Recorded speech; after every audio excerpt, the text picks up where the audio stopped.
कृष्ण हरि ओम राम कृष्ण हरि ओम राम। सच्चिदानंद सद्गुरु स्वामी स्वरूपानंद महाराज की जय। श्री ज्ञानदेव वंदन। नमितो योगी थोर विरागी तत्वज्ञानी संत, तो सत्कविवर परात्पर गुरु ज्ञानदेव भगवंत। स्मरणतयाचे होता साचे चित्ती हर्ष नमावे, म्हणून वाटते पुन्हा पुन्हा ते पावन चरण नमावे।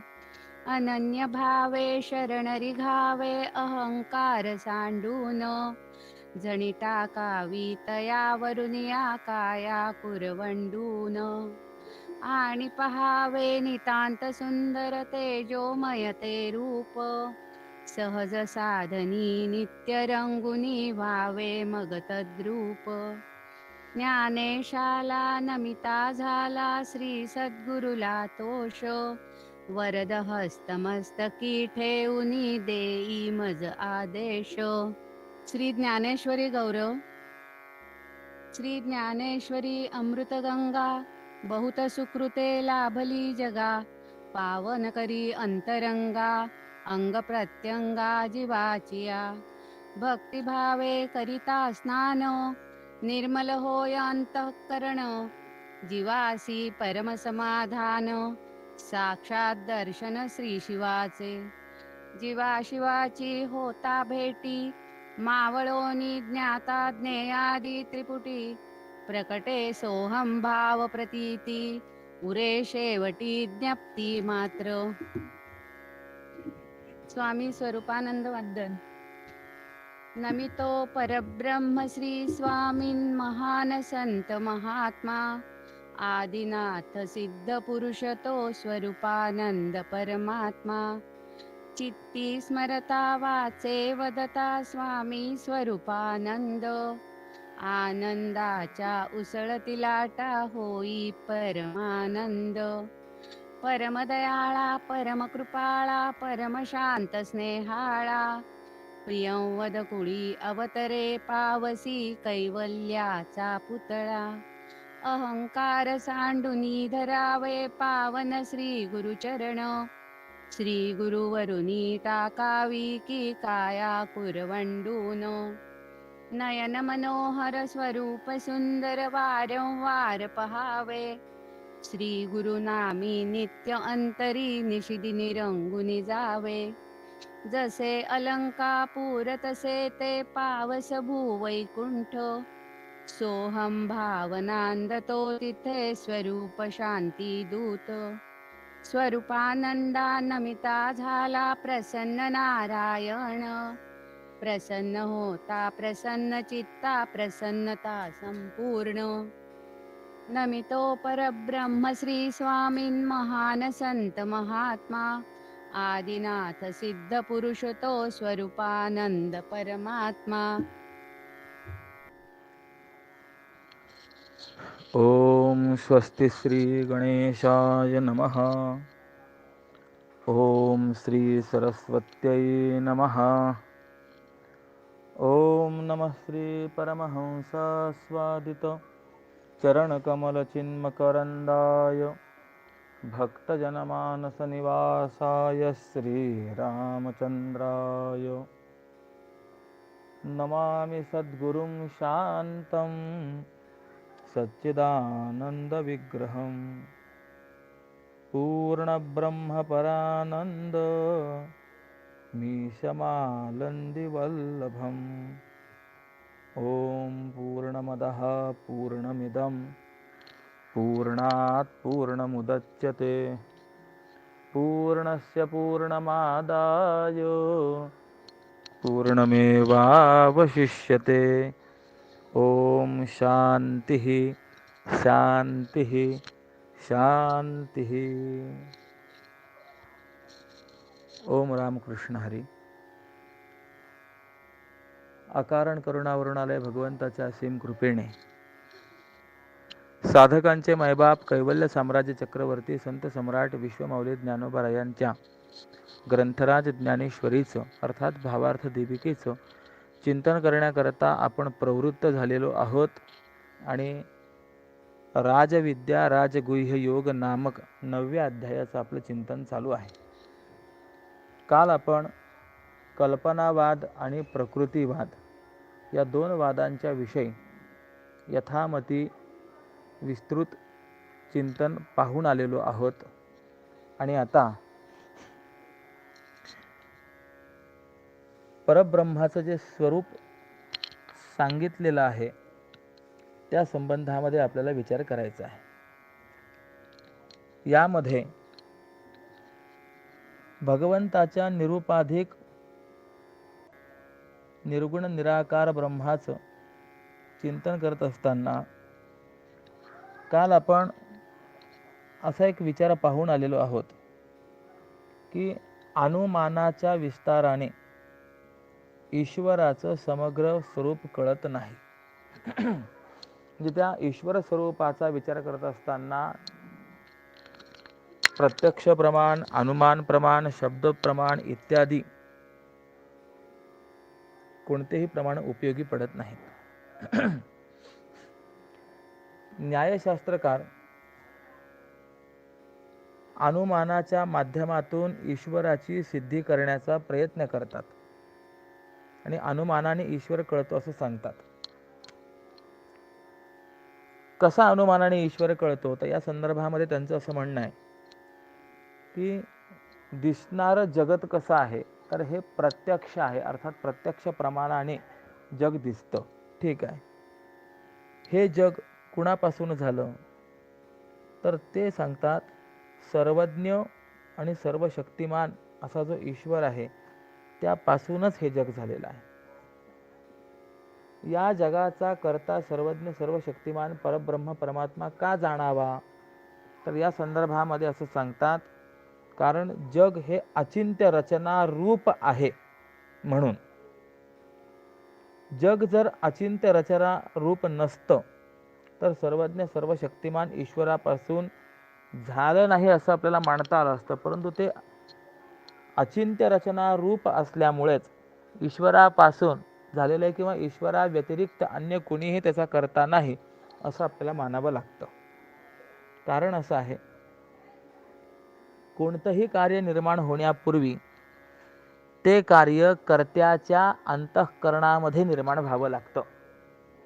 म्हणून असं आहे कर्ता कसा असावा तर या संबंधामध्ये असं चिंतन दिलेलं आहे की तो इच्छा करणाराही असावा आणि त्याचा ज्ञाताही असावा. म्हणजे एखादा कुंभार आहे त्याला मडकं वगैरे बनवण्याचं ज्ञान आहे, परंतु त्याला जर मडकं गाडगं तयार करण्याची इच्छाच नसेल तर कार्य होऊ शकेल काय? कार्य संभवणार नाही. या उलट विचार करा की एखादा असा आहे की त्याला घट बनवण्याची इच्छा आहे, परंतु घट कसा बनवावा तेच कळत नाही, तर तो देखील कर्ता होऊ शकणार नाही. अर्थात जो कर्ता आहे तो कर्ता कसा असावा तर इच्छा करणाराही असावा आणि त्याबरोबर त्याच्या ठिकाणी त्या कर्माचं ज्ञानही उत्तम रीतीने असावं. आणि असं जर असेल तर तो कर्ता होऊ शकेल. बरं, हा विचार कोणता आहे? हा सामान्य असलेल्या आपल्या व्यवहारातील कर्माचा विचार मी करतोय. चित्राचा विचार करा. हो, चित्र खूप सुंदर वाटतं, परंतु हुबेहूब रेखाटणं हे प्रत्येकाला शक्य होतं का तर ते होत नाही.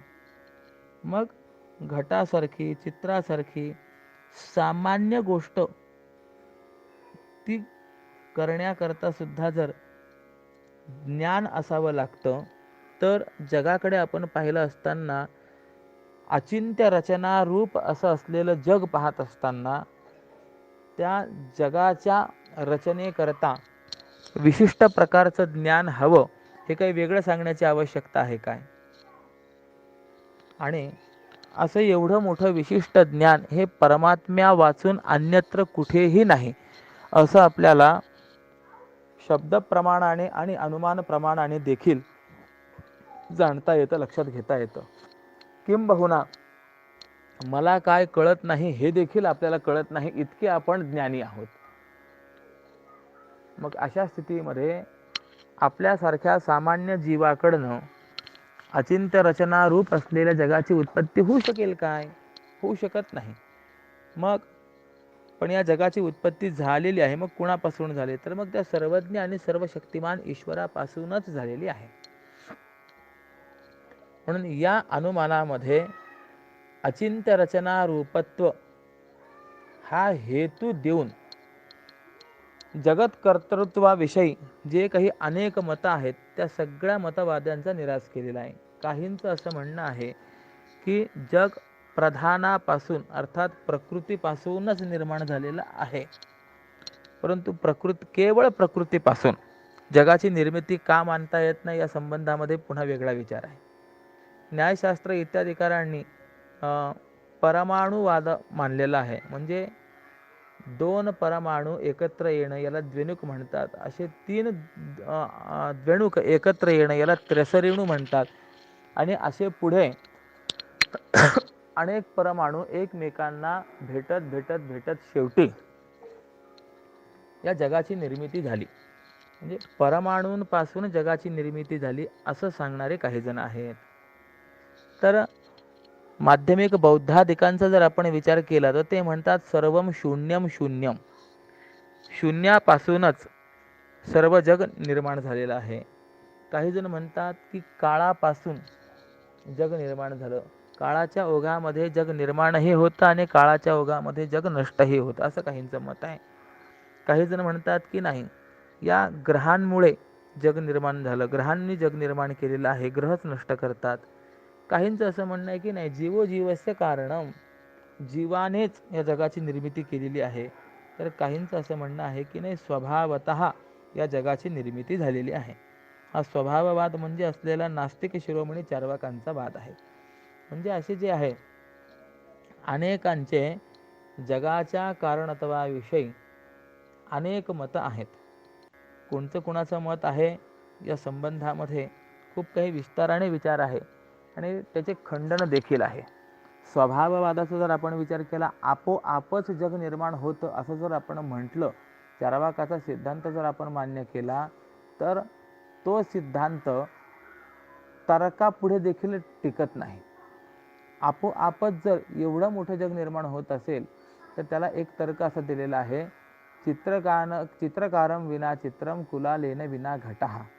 म्हणजे चित्रकारा वाचून आपोआप चित्र निर्माण व्हावं आणि कुंभारा वाचून आपोआप घट निर्माण व्हावा, या सामान्य गोष्टी जर कर्त्या वाचून झाल्या तर मग विनाकर्तृक किंवा विनाकर्तृक जग निर्माण होतं असं आम्ही मान्य करू. पण हे होत नाही. जर इतकी सामान्य गोष्ट देखील जगामध्ये कर्त्या वाचून होत नसेल तर अचिंत्य रचनारूप असलेलं जे जग आहे हे आपोआप निर्माण होईल काय, असा प्रश्न येतो. म्हणून या सर्व मतवादी बाजूला पडतात. कारण प्रधान असेल, परमाणू असेल, शून्य असेल, काल असेल, ग्रह असतील, स्वभाव असेल, जीव असेल, हे सर्व कारण कशी आहेत तर पहिली गोष्ट सांगितलेली जड आहेत. म्हणजे प्रकृतीचा आपण विचार केला तर जड आहेत. परमाणू म्हटलं तर परमाणू जड की चेतन, सावयव की निरवयव, ते एकत्र येण्याकरता काही कारण आहे का विनाकारण, असे अनेक प्रश्न आहेत, अनेक शंका आहेत. आत्ता मला त्या गोष्टीचा विस्तार करायचा नाही आहे. अन्यथा न्यायशास्त्रकारांनी सृष्टी प्रक्रिया कशी सांगितली आहे, सांख्यशास्त्रकारांनी सृष्टी प्रक्रिया कशी सांगितली, पहिले आपल्याला प्रक्रिया ऐकावी लागेल आणि त्यानंतर त्यांच्या त्या मतामध्ये काय दोष येतो त्याचा विचार करावा लागेल. म्हणजे पहिले त्या सिद्धांताचं मंडन आणि तदनंतर त्या सिद्धांताचं खंडन, असं खंडन मंडन आपल्याला ऐकत बसावं लागेल. परंतु आपल्याला मात्र पुढे जायचं आहे. मग हे सर्व कारण कशी आहेत? पहिली गोष्ट सांगितलेली जड आहेत, दुसरी गोष्ट सांगितली अल्पज्ञ आहेत, आणि तिसरी गोष्ट सांगतात की अल्पशक्तिमान आहे. आणि यामुळे अचिंत्य रचनात्मक असलेल्या जगाची निर्मिती करण्याकरता ते असमर्थ आहेत. आणि यामुळे सर्वज्ञ सर्वशक्तिमान ईश्वरच जगाचं कारण आहे असं सिद्ध होतं. मग आता आपण जर विचार केला तर या अनुमानाच्या विस्तारानेच परमात्मा जगत कारण आहे हे आपल्याला कळालं असं वाटतं की नाही? वाटतं. परंतु जशी मृगजळाच्या ओलांशाने जमीन भिजत नाही, त्याप्रमाणे या अनुमानाने देखील परमात्म्याची सिद्धी होत नाही. कारण मृगजळ जसं प्रत्यक्ष प्रमाणाने बाधित आहे, तसं आता आपण जे अनुमान पाहिलं ना, ते अनुमान देखील भगवंताच्या अनुभवाने बाधित होणार आहे. काय आहे भगवंताचं स्वरूप? खरं कसं आहे तर सांगतात, न तस्य कार्यम करणंच विद्यते. त्याचं कार्यही कोणी नाही आणि करणही नाही. कार्य या शब्दाचं त्याच्यापासून उत्पन्न कोणी झालेलं नाही आहे, आणि करण नाही याचा अर्थ त्या परमात्म्याचा कोणी करता नाही. परमात्म्याला जन्म देणारा दुसरा कोणी नाही आहे.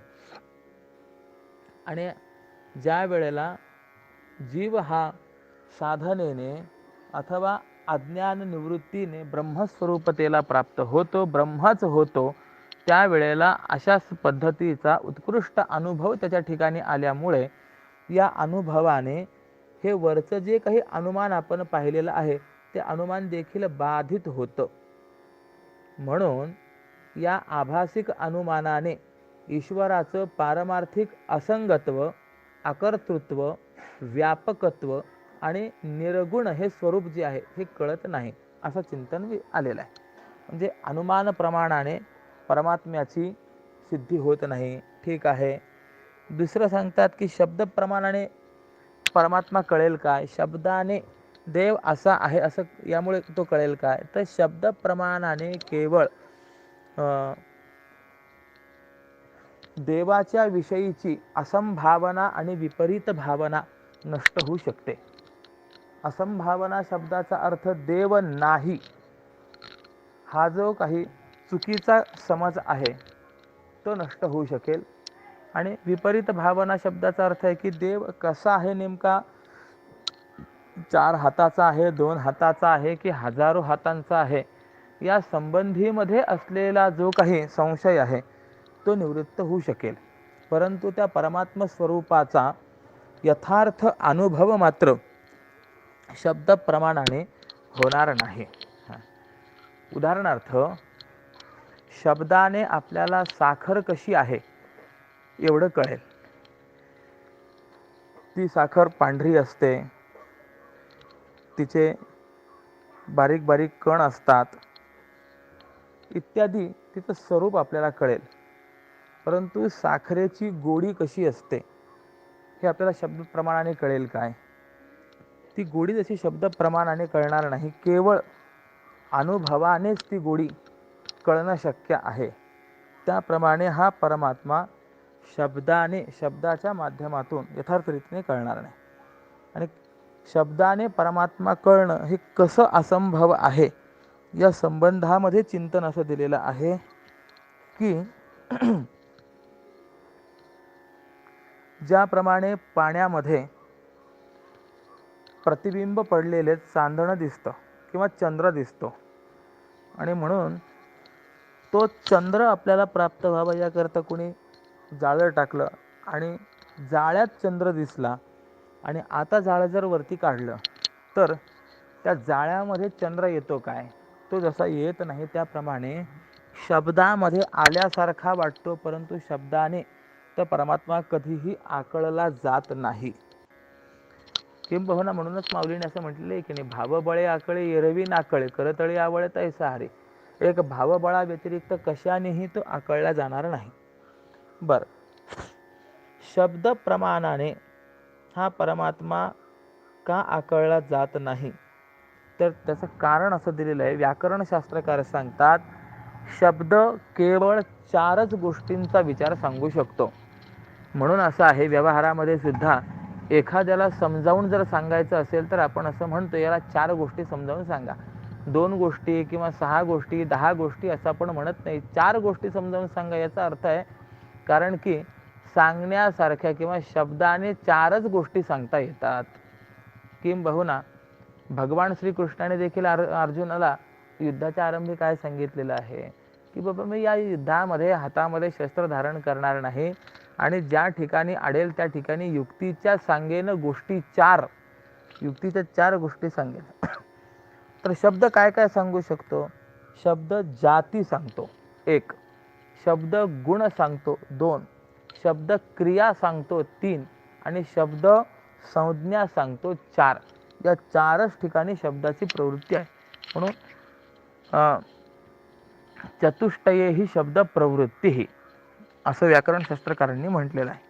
शब्दाची प्रवृत्ती निमित्त या 4च ठिकाणी आहेत आणि या भगवंताच्या स्वरूपाविषयी या 4ही गोष्टींचा संबंध नाही.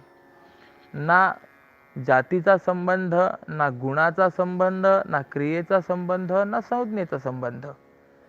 मग आता जाती म्हणजे काय, गुण म्हणजे काय, क्रिया म्हणजे काय, संज्ञा म्हणजे काय, ह्या देखील अनेक विचाराच्या गोष्टी आहेत, परंतु तिकडे आपल्याला आत्ताच वळायचं नाही आहे. शब्दाने वर्णन करणं हे कधीही शक्य होत नसतं. किंबहुना शब्दज्ञानाच्या अभिमानामुळे कुणालाही आजपर्यंत भगवंताची प्राप्ती झालेली नाही आहे. म्हणून शब्द प्रमाण देखील कुचकं ठरतं. मग आता बघा, शब्द प्रमाण बाजूला झालं, प्रत्यक्ष प्रमाण तर केव्हाच बाजूला झालं. एक विचार करण्यासारखी गोष्ट आहे. हजारो वर्ष तपश्चर्या करून ज्यांच्या स्वप्नामध्ये देखील त्या परमात्म्याची झलक प्राप्त होत नाही, असा तो परमात्मा टेस्ट ट्यूबमध्ये येण्याची शक्यता तरी आहे काय?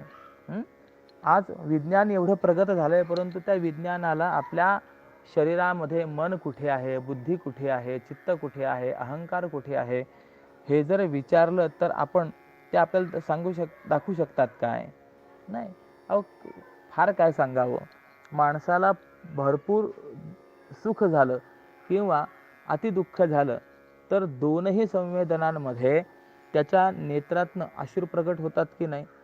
आनंद झाला तरी आनंदाश्रू आहे, दुःख झालं तरी दुःखाश्रू आहे. दोन्ही बाजू आहेत.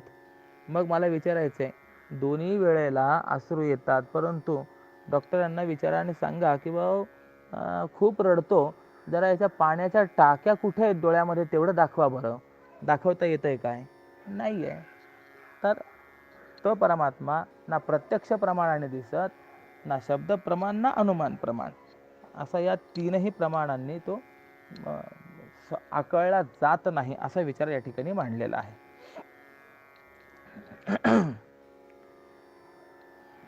मग आता पुढे असं सांगतात की हा परमात्मा नेमका कसा आहे आणि लोक याला कसं मानतात. तर मग भगवान स्वतः सांगतात, अवजानन्ति मां मूढाः मानुषीं तनुमाश्रितं परम भावमजानन्तो मम भूत महेश्वरम.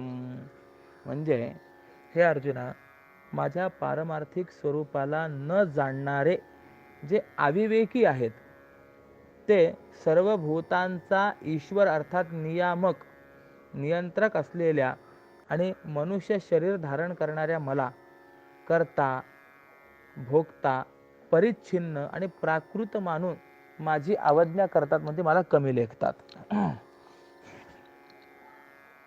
म्हणजे भगवंताचं निर्गुण निराकार मूळ स्वरूप न कळाल्यामुळे, मी सगुण साकार रूप धारण केल्यामुळेच मूर्ख लोक हे भगवत स्वरूपासंबंधाने चुकून काहीतरी बोलतात. देवाला सुद्धा माणूस समजतात. जो माणूस देवाला माणसासारखा समजतो तो माणूस भ्रमात आहे. कारण सगुण साकार रूप हे सोपाधिक आहे आणि उपाधी देखील अध्यस्त आहे. अर्थात अमानुषाला माणूस समजणे ही देवाची अवज्ञा करणं नव्हे काय? आणि म्हणून आता सांगतात बघा, अभंग क्रमांक 275, पृष्ठ क्रमांक 215. काय सांगू फार भिवोनी भवासी, अंतरी इच्छिसी माझी प्राप्ती, तरी तुझ खूण दिली दाखवून, करी ती जतन सोहम भावे. म्हणजे अर्जुना, अधिक काय सांगावं. तुला जर जन्म मरण रूप संसाराची भीती वाटत असेल आणि माझ्या प्राप्तीची खरंच मनापासून इच्छा असेल, तर मी आत्ता तुला जी प्रक्रिया सांगितलेली आहे, कोणती, ब्रह्मवादाची, कल्पनावादाची आणि प्रकृतीवादाची, तर ती प्रक्रिया मनामध्ये सुरक्षित करावी. या अभंगामध्ये परमार्थाचा अधिकार दाखवलेला आहे. भिवोनी भवासी असं म्हणतात. भव या शब्दाचा अर्थ संसार. तर भगवान विचारतात, अर्जुना, तू संसाराला खरंच भीतोस का? आणि तुझ्या अंतःकरणामध्ये माझ्या प्राप्तीची खरीच इच्छा आहे का? हा प्रश्न आहे. कारण की असं आहे, भय वाटे परी न सुटे हा संसार, महाराज म्हणतात. बरेच जण असे आहेत, अहो खूप भीती वाटते म्हणतात, परंतु मग भीती जर वाटते तर त्यापासून बाजूला हो ना, पण संसार सोडायची मात्र तयारी नसते. म्हणून खरोखर भय वाटतं की नाही वाटत हे कळतच नाही. खरोखर भिणारा जो आहे तोच खरा मुमुक्षू आहे. म्हणून मुमुक्षुचं चिंतन माऊलींनी पुढे केलेलंच आहे. पै भवस्वर्गा उभगले, मुमुक्षु योग ज्ञाना वळघले, पुढती इया नयो इया निघाले पैजा जेथ. जे भव आणि स्वर्ग दोघांनाही उबगले आहेत आणि पुन्हा मी या जन्म मरणाला प्राप्त होणार नाही याकरता ज्यांनी पैंज मारलेली आहे, असे जे आहेत तेच खरे मुमुक्षु आहेत, असा विचार आहे. असं आहे, किंबहुना मी असं म्हणेन की आत्ता जे आपण अभंग ज्ञानेश्वरी ऐकत आहोत, यापैकी कुणालाही जरी आपण विचारलं की का तुम्हाला देव भेटावा असं वाटतं का देव भेटू नये असं वाटतं, तर निश्चितपणे आपल्याला सांगतील, प्रत्येकजण म्हणेल, अहो आम्ही पारमार्थिक लोक आहोत आणि आम्हाला देव भेटावा हीच अपेक्षा आहे, देवप्राप्तीची अपेक्षा आमची आहेच आहे. ठीक आहे, पण मग देव भेटण्याकरता साधना काय करतायत हा प्रश्न विचारल्यानंतर ते जरा अवाक होतील. अर्थात प्रत्येकाला देव भेटावा ही अपेक्षा तर आहेच आहे, परंतु कुठेतरी आपण भाजी बाजारामध्ये गेलो आणि कोपऱ्यावरती देवच आपल्याला भेटला आणि देवाने सांगावं, चला तुमची भेट झाली, तुमचं दर्शन झालं, माझं जीवन धन्य झालं, असं कुणी म्हणावं? देवानेच आपल्याला म्हणावं. असं चालता बोलता सहज देव भेटला तर आपल्याला देवाची भेट अपेक्षित आहे. परंतु तो देव भेटावा याकरता संसाराला घाबरा, संसार सोडा, आसक्तीचा त्याग करा, असं जर म्हटलं तर कुणीतरी तयार होतो काय हो? म्हणून असं आहे, माणसाला भगवत प्राप्तीची खरी इच्छाही नाही आणि माणसं प्रायः संसाराला भीतही नाही. काय आहे, जोपर्यंत अंतःकरणामध्ये ती खरी तळमळ निर्माण होत नाही ना भगवत भेटीची, भगवत प्राप्तीची, तोपर्यंत खरोखरीच त्या परमात्म्याची भेट होत नाही, त्याची प्राप्ती होत नाही. म्हणून हा प्रश्न फारच महत्त्वाचा आहे की खरोखर अंतरी इच्छेची माझी प्राप्ती, अंतःकरणातून माझ्या प्राप्तीची इच्छा आहे का? काय या करताना एक दृष्टांत देऊन जातो. एक वेळेला शांती ब्रह्मश्री एकनाथ महाराजांकडे एक व्यक्ती आली आणि नाथ महाराजांना म्हणाले, नाथ महाराज तुम्ही संत आहात, संत म्हणून मिरवतात. नाथ महाराज म्हणाले, होय, मग मी तुमच्याकडे एका अपेक्षेने आलो आहे. काय अपेक्षा आहे? तुम्ही मला देवाचं दर्शन घडवा. त्यावेळेला शांती ब्रह्मश्री एकनाथ महाराजांनी विचार केला की कोणत्याही प्रकारचा पूर्व अधिकार नाही, काही साधना नाही, चित्तशुद्धी नाही, विवेक वैराग्य वगैरे नाही, समाधी षटक नाही, मुमुक्षुता नाही, आणि एकदम येऊन म्हणतोय की मला देव दाखवा. याला देवाचं दर्शन कसं होईल? भगवंताचा साक्षात्कार याला कसं होईल? अहो, व्यवहारामध्ये सामान्य गोष्टी आपण बघा, कुणीही आला आणि म्हणाला की मला वाहन चालवण्याकरता द्या, तर देता येईल काय हो? अपाय होईल. किंवा कुणीही आलं आणि म्हणालं की नाही आता आजपासनं मी अनेक रुग्णांना तपासेन, त्यांच्यावर औषधोपचार करेन, तर त्याला त्या आयुर्वेदासंबंधी वैद्यकीय शास्त्राचं काही ज्ञान आहे की नाही, सखोल चिंतन तसं झालेलं आहे की नाही हे पाहावं लागेल की नाही.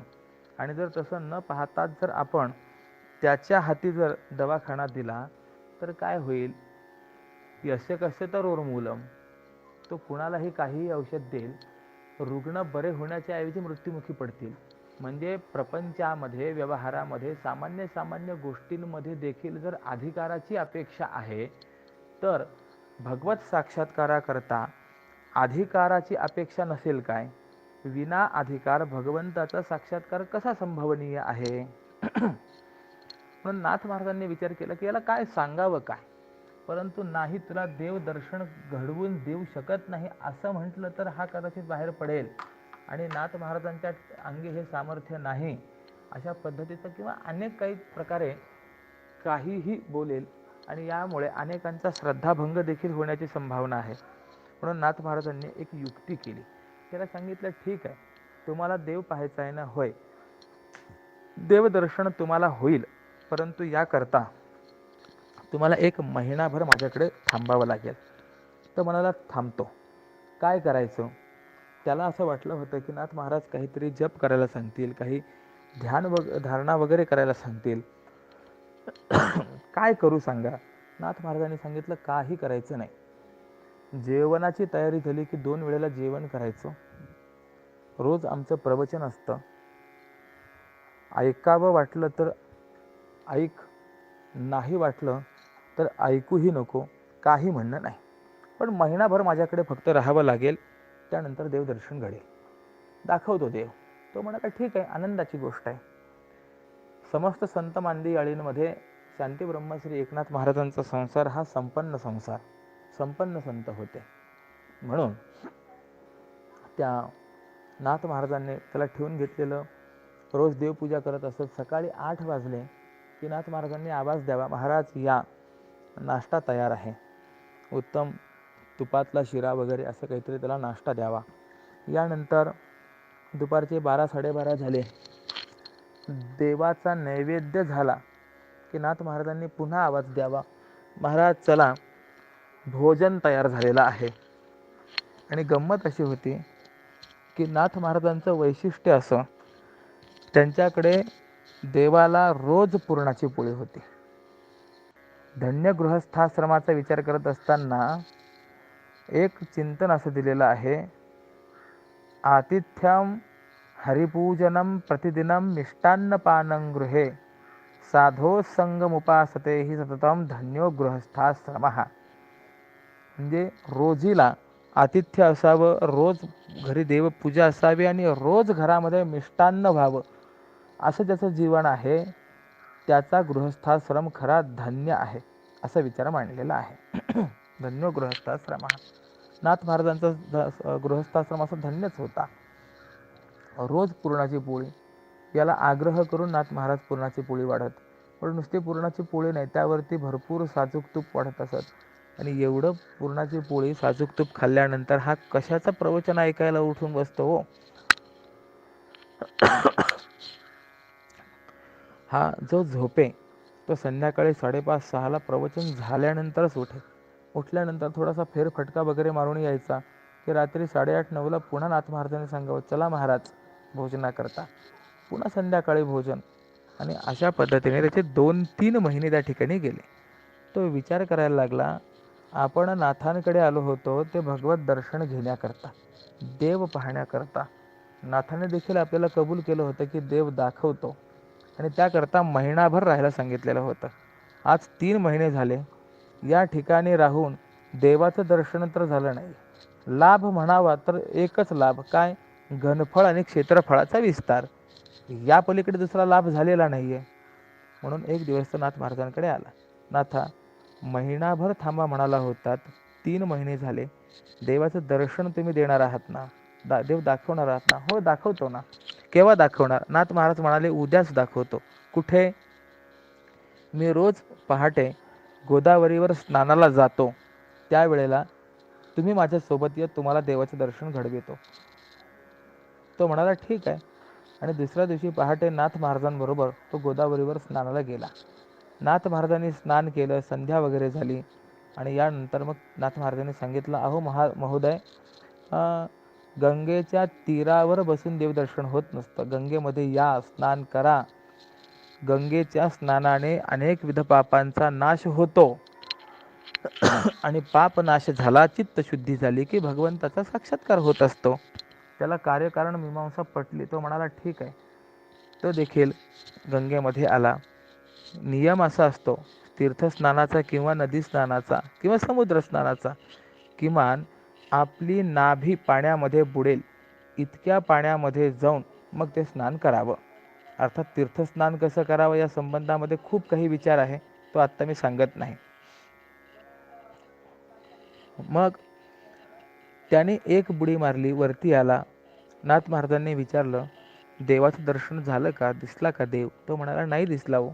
नाथ महाराज म्हणाले, कदाचित अजून काही पाप शिल्लक राहिले असतील, एका बुडीत गेलेले नसतील, यामुळे आपण पुन्हा एकदा बुडी मारा. दुसऱ्या वेळेला पुन्हा त्याने बुडी मारली, वरती आला. नाथ महाराजांनी विचारलं, दिसला का देव? तो म्हणाला नाही दिसला हो. मग नाथ महाराज म्हणाले, आता तिसऱ्या वेळेला बुडी मारा, 100% अगदी देव दिसेलच, मी खात्री देतो. आणि नाथ महाराजांवर विश्वास ठेवून त्या व्यक्तीने जी बुडी मारली, नाथ महाराजांनी त्याला वरतून पाण्यामध्ये दाबून धरलं. आता एक विचार करा, पुरणपोळी तूप खाऊन 3 महिन्यामध्ये त्याच्या ठिकाणी आलेली ताकद आणि कायमस्वरूपी तूप पोळी खाऊन नाथ महाराजांच्या ठिकाणी असलेली ताकद, यामध्ये काही अंतर असेल की नाही? नाथ महाराजांनी पूर्ण ताकदपणाला लावून त्याला आतमध्ये दाबून धरलं. तो देखील आतमधून बाहेर येण्याकरता प्रयत्न करतोय. तडफड तडफड व्हायला लागलेली, 1 मिनिट, 2 मिनिट, 3 मिनिट. मनुष्य पाण्यामध्ये किती काळ बिना श्वास प्रश्वास घेता राहू शकेल हो? शेवटी नाथ महाराजांच्या लक्षात आलं आणि नाथ महाराजांनी आपली पकड थोडी ढिली केली आहे. आणि त्याने देखील शेवटचा प्रयत्न म्हणून जो जोरात हिसका दिलाय, तो बाहेर आला. धाप लागलेली आहे. नाथ महाराजांकडे रागारागाने पाहतोय, बोलतो, का हो, तुम्ही स्वतःला संत म्हणवता ना? होय. मग संताचं काम बुडवणं असतं का बुडणाऱ्याला वरती काढणं असतं?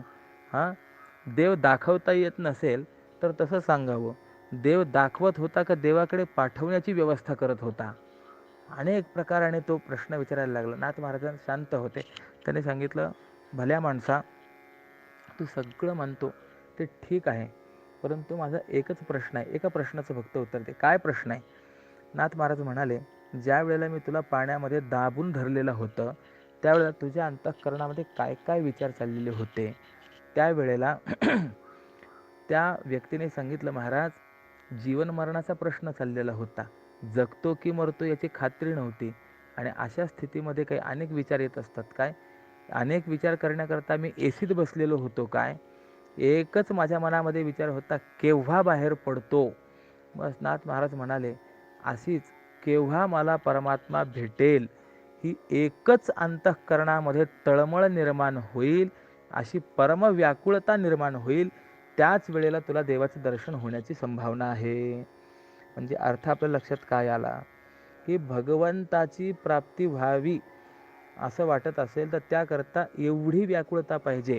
अन्य कोणत्याही पदार्थांचा, विषयांचा विचार अंतःकरणामध्ये राहू नये.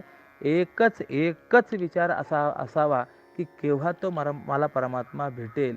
काय मी उद्धार पावेन, काय कृपा करील नारायण, ऐसे तुम्ही सांगा संतजन, करा समाधान चित्त माझे. काय हे खंडईल कर्म, काय पारुषतील धर्माधर्म. अशा पद्धतीचं ज्यावेळेला ते निर्वचन चालू होईल, असं चिंतन ज्यावेळेला चालू होईल, त्यावेळेला तो परमात्मा भेटेल. एवढी तळमळ आपल्या अंतःकरणामध्ये आहे काय हो? किंबहुना जगद्गुरु श्री तुकोबरा यांनी एका अभंगामध्ये फार सुंदर विचार मांडलेला आहे. कन्या सासुरासी जाये, मागे परतोनी पाहे, तैसे झाले माझ्या जीवा, केव्हा भेटसी केशवा. की एखादी कन्याच्या वेळेला माहेर सोडून सासरी जाण्याकरता निघते, त्यावेळेला तिच्या अंतःकरणाची जशी घालमेल असते तशी परमात्म्याला भेटण्याकरता अंतःकरणाची असलेली घालमेल ज्या वेळेला होईल, तशी व्याकुळता ज्या वेळेला अंतःकरणात निर्माण होईल, त्याच वेळेला देवाची भेट होईल. किंबहुना कदाचित हा दृष्टांत तितका त्यांना सबळ वाटला नाही. कारण की अर्थात हा दृष्टांत सांगितला हा देखील जुन्या काळचा सांगितला. बरं, हल्लीच्या कन्या आता अशा आहेत, सासुराला जात असताना रडत नाहीत तर हसत हसत निरोप घेतात. आणि जर आपल्या माहेरकडच्या काही महिला रडायला लागल्या, त्यांच्या डोळ्यात पाणी आलं की आता ही सासरी जाणार, तर हीच कन्या त्यांना समजावून सांगत असते, अगं रडता काय, बाबांना सांग एक अँड्रॉइड मोबाईल घेण्याकरता, मी रोज तुला व्हिडिओ कॉल करत जाईल, भाजी काय केली दाखवते, मी रोज तुला दिसेल, काळजी करू नको. ती कन्या हल्लीची जी आहे ती रडत जात नाही, ती हसत जाते.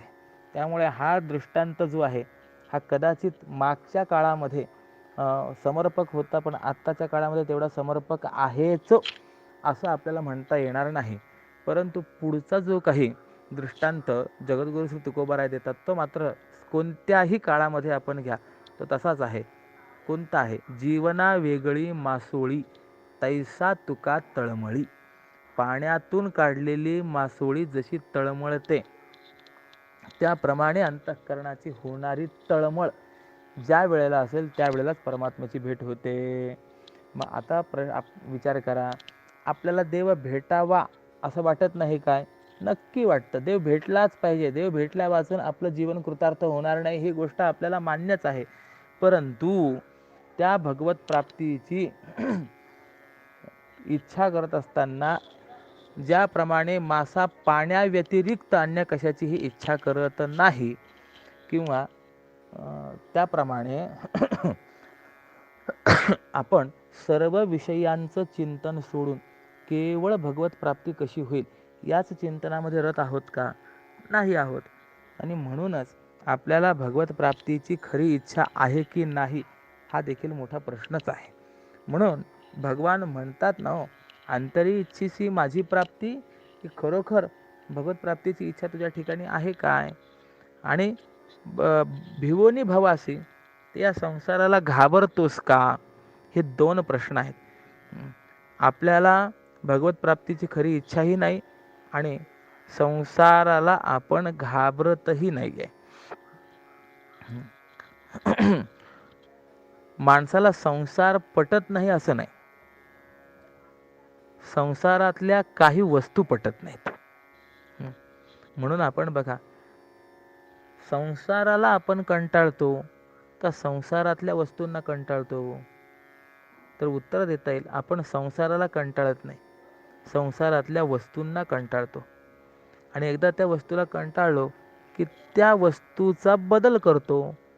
अमुक एक गाडी नाही, 2 वर्षे झाले ही गाडी वापरतोय, आता कंटाळा आला या गाडीचा, बदला दुसरी गाडी. म्हणजे आपल्याला संसार कंटाळत नाही. गाडीविषयक आपल्याला ममता आहेच, वाहन आपल्याला हवंच, फक्त हे नको, आता या वाहनाला कंटाळो, आता दुसरं वाहन हवंय, इतकाच भाग आहे. किंबहुना या पलीकडे सांगू काय, मृत्यू लोकातल्या वस्तू पटत नसतील तर तो यज्ञ यागादी कर्म करतो, स्वर्गाला जातो आणि तिथल्या वस्तूंचा उपभोग घेतो. स्वर्गातल्याही वस्तू ज्या वेळेला पटत नाही, कंटाळा येतो, त्यावेळेला तो ब्रह्मलोकाला जाण्याचा प्रयत्न करतो, तेही पटत नाही, वैकुंठाला जाण्याचा प्रयत्न करतो. आणि मग असं जर असेल तर संसारातल्या वस्तूला कंटाळला असं म्हणावं काय? नाही. म्हणून असं आहे की संसाराला कंटाळणं हे फार महत्त्वाचं आहे. उदाहरणार्थ, एखादी माता मुलाला कंटाळते, पण तिला मुलाची इच्छा असेल तर मुलाचा खरा कंटाळा आला असं म्हणता येतं का? नाही. तसं संसारातल्या काही गोष्टींचा कंटाळा आला म्हणजे भवाला, संसाराला घाबरतो असं म्हणता येत नाही. म्हणून संसाराचा जर कंटाळा आला तर भवाला घाबरला असं समजावं.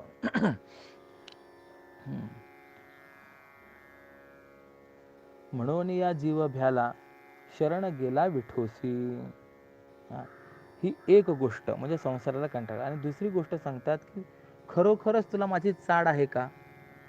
एखादा माणूस देवदेव करतो, त्याला विचारावं तुला देवाची इच्छा कशामुळे झाली रे, तर तो म्हणतो मुलगा होईना म्हणून. म्हणजे त्याला खरी देवाची इच्छा आहे का?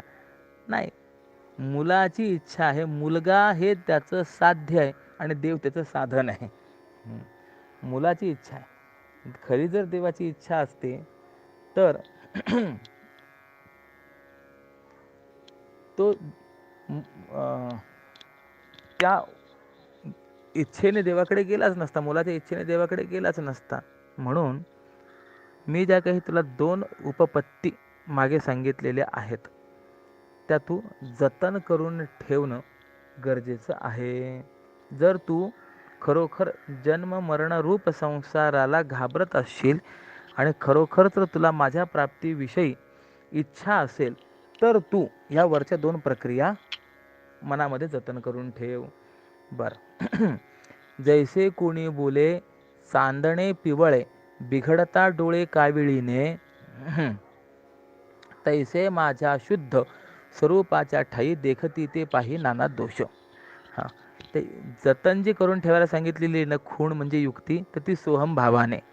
हा एक विषय महत्त्वाचा होता. असो, एरवी जर आपण पाहिलं तर काविळीने ज्याची दृष्टी दूषित झालेली आहे त्याला चांदणंसुद्धा पिवळं दिसायला लागतं, दूधसुद्धा पिवळं दिसतं. त्याप्रमाणे अविवेकामुळे ज्यांची दृष्टी दूषित झालेली आहे असे लोक, म्हणजे त्या अविवेकी लोक जे आहे त्या भगवत स्वरूपाच्या ठिकाणी दोष पाहतात. म्हणजे निर्दोष आणि सम असलेल्या त्या शुद्ध स्वरूप परमात्म्याच्या ठिकाणी देखील त्या अविवेकी माणसाला दोष दिसतो. असं आहे. वेदांतामध्ये चुकलं असेल तर स्वच, आणि तो प्रकार असा की आत्मस्वरूपाच्या ठिकाणी कालत्रयी जग झालं नाही, म्हणून आत्मस्वरूपाच्या ठिकाणी जग आहे म्हणण्यापेक्षा या जग आहे म्हणणारा जो आहे त्याला दोष आहे असं म्हणावं. आणि जगामध्ये त्रिविध दुःख आहे म्हणण्यापेक्षा आपल्यातच दुःख आहे असं म्हणावं. म्हणून असं आहे ना, पापी माणसाला दुःख का होऊ नये? स्वरूपाचे न कळणे असेल तर जग का दिसू नये? म्हणून पहिला दोष आहे की आत्मस्वरूप कळाला नाही, आणि दुसरा दोष आहे की जगामध्ये वागता आलं नाही. म्हणून असं आहे की सुखदुःखाचं कारण धर्माधर्म आहेत.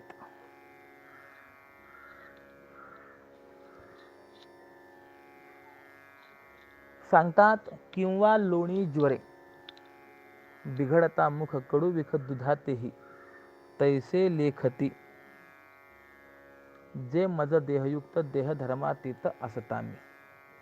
म्हणजे हे अविवेकी लोक निर्दोष असलेल्या ब्रह्माला देखील सदोष मानतात. कसं मानतात? तर याकरता पहिला दृष्टांत दिला ना, की ज्याला कावीळ झालेली आहे तो पांढऱ्या वस्तूला देखील पिवळं म्हणतो, कारण की त्याच्या नजरेमध्ये तो पिवळेपणा आलेला असतो.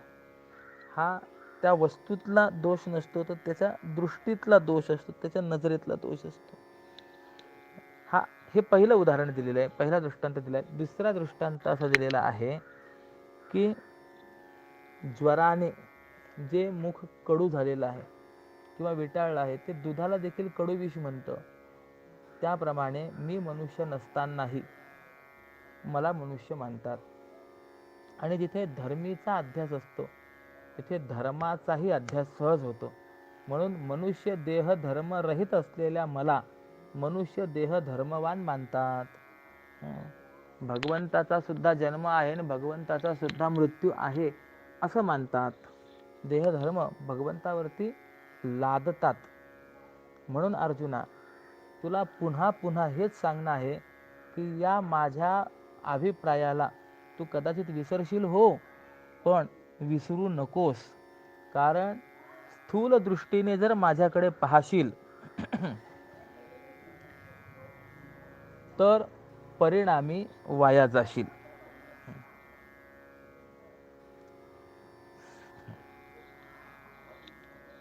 ज्याप्रमाणे स्वप्नातील अमृताने अमर होता येत नाही, त्याप्रमाणे जे लोक मला स्थूल दृष्टीने पाहतात त्यांचं ते पाहणं खऱ्या अर्थाने न पाहणंच आहे असं तू निश्चित समज.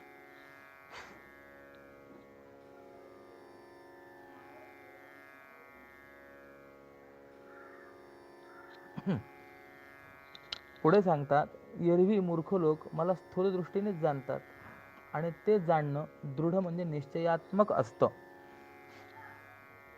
हेही खरं आहे, परंतु त्याचं ते तसलं जाणणंच भ्रमरूप असल्यामुळे माझ्या यथार्थ जाणण्याच्या पुढे आडवं येऊन उभं राहतं आणि त्या भ्रमज्ञानामुळेच माझं प्रमाज्ञान होत नाही, म्हणजे निश्चित ज्ञान होत नाही. काय आहे, जे अविवेकी लोक आहेत ना, ते परमात्म्याला जाणतात, पण कसे जाणतात? स्थूल दृष्टीनेच जाणतात. आणि हे स्थूल दृष्टीने जे त्यांचं जाणणं आहे ते कसं असतं? दृढ असतं, म्हणजे निश्चयात्मक असतं. म्हणजे परमात्मा देखील असाच आहे. दत्त महाराज म्हटले की कुणीही केवळ चैतन्य चित स्वरूप दत्त महाराज म्हणत नाही. पराया 3 शिरे 6 हात तया माझा दंडवत काखे झोळी पुढे श्वान नित्य जान्हवीचे स्नान, असं जे चिंतन आलेलं आहे की 6 हाताचा देव 3 शिर ज्याला आहेत तोच दत्त. अरे बाबा, परंतु हा आकार झाला, परंतु दत्त भगवान म्हणजे ते केवळ चैतन्य आहे असा विचार करणारे नाहीत. प्रत्येक देवाच्या संबंधाने असाच विचार मांडतात. राम म्हटले की असे, कृष्ण म्हटले की असे, भगवान शंकर म्हटले की असे, मारुती म्हटले की असे. मग असं त्यांचं जे काही चिंतन आहे ते कसं आहे? स्थूल दृष्टीने पाहणं आहे आणि निश्चयात्मक आहे, दृढ निश्चयात्मक आहे. परंतु मजा अशी आहे की असं म्हणणं हाच खरा भ्रम आहे. असं दृढ निश्चयाने जाणणं हाच भ्रम आहे. दत्त भगवान 6 हाताचेच असतात असं मानणं म्हणजेच दृढ भ्रम आहे.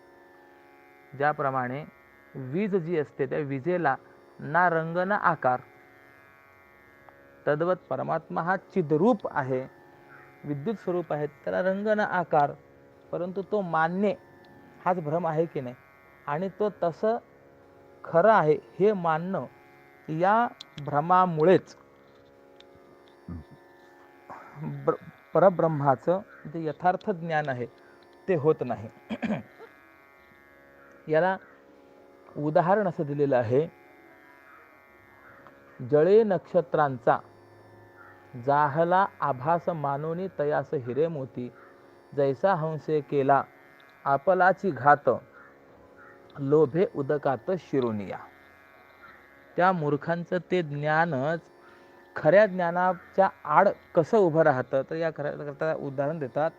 पाण्यात पडलेल्या तारकांच्या प्रतिबिंबाकरता त्या हंसांचा नाश होतो. म्हणजे कारण तारकांचं प्रतिबिंब त्या पाण्यामध्ये पडलेलं असतं, परंतु हे प्रतिबिंब म्हणजे रत्न आहे असं समजून तो मोत्यांचा चारा खाण्याच्या आशेने हे हंस काय करतात? त्या पाण्यामध्ये शिरतात आणि एकदम त्याला आपल्या मुखामध्ये घेण्याचा प्रयत्न करतात, तर खडकावरती चोच आपटली जाते आणि मरणप्रसंगी त्या ठिकाणी त्यांना ओढवतो. किंबहुना दुसरा दृष्टांत देतात, दूर गंगा दिसते, म्हणजे ज्यावेळेला ते मृगजळ दिसतं ना, त्यावेळेला गंगा दिसते आहे या समजुतीने धावत धावत मृगजळापर्यंत पोहोचून परत आल्याने काही फळ आहे काय? नाही आहे. म्हणजे जान्हवी म्हणून मृगजळापाशी ठाकता कोणाशी काय लाभ?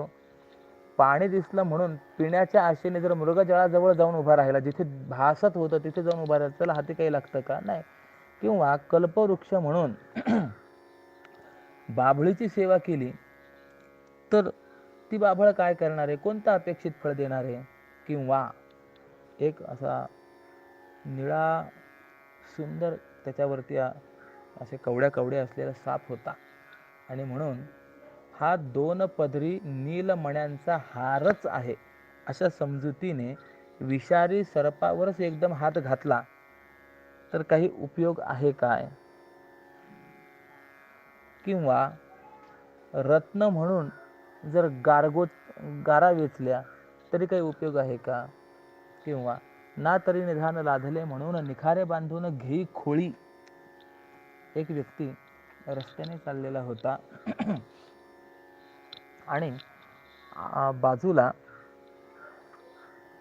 खैराचा लाल बुंद असा इंगळ निखारा पडलेला होता. त्यावेळेस त्या माणसाला असं वाटलं, अरे बापरे, हे लाल बुंद असलेलं किती सुंदर माणिक रत्न आहे.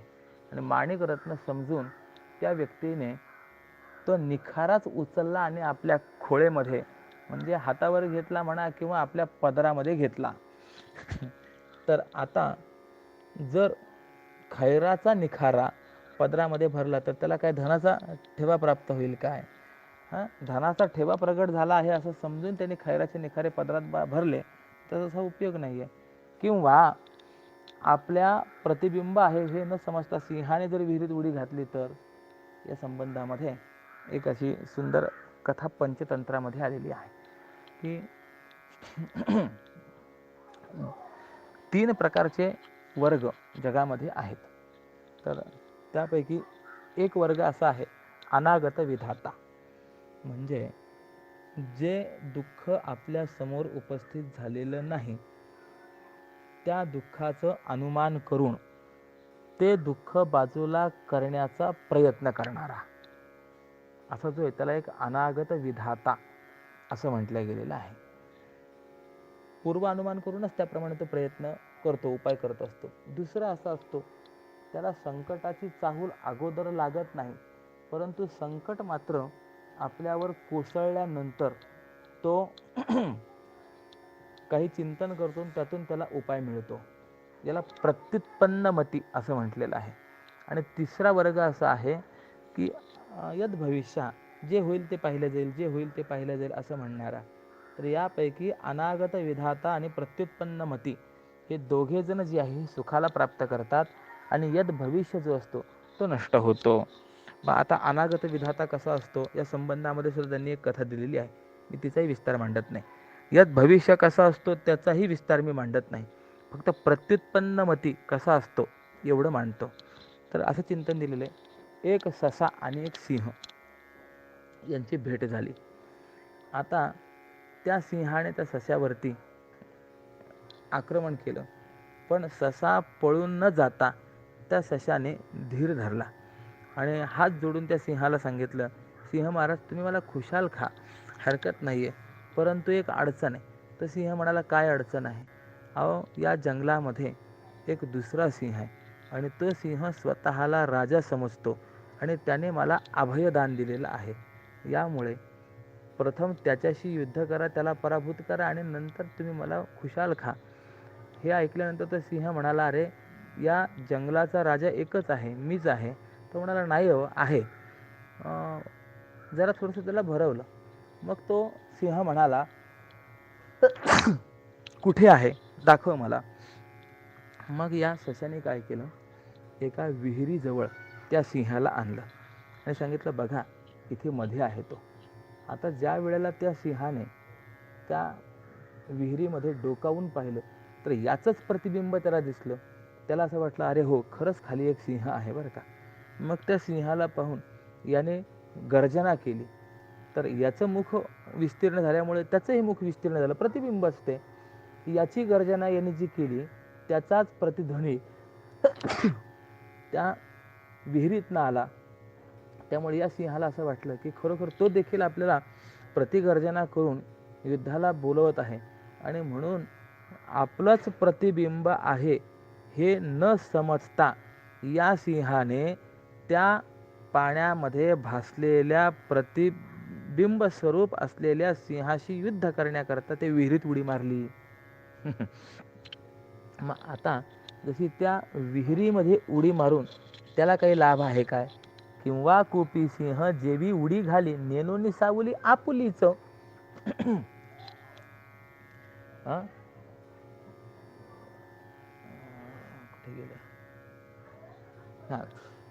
हे जे काही दृष्टांत एक 4-5 दृष्टांत सांगितले ना, हे जसे व्यर्थ आहेत त्याप्रमाणे या उपाधीच्या विस्तारामध्ये मी परमात्मा आहे असा निर्णय घेऊन केलेल्या निश्चयाची ज्यांनी बुडी दिली आहे त्यांनी चंद्राच्या प्राप्तीकरता पाण्यातील प्रतिबिंब धरलं आहे असं म्हणावं.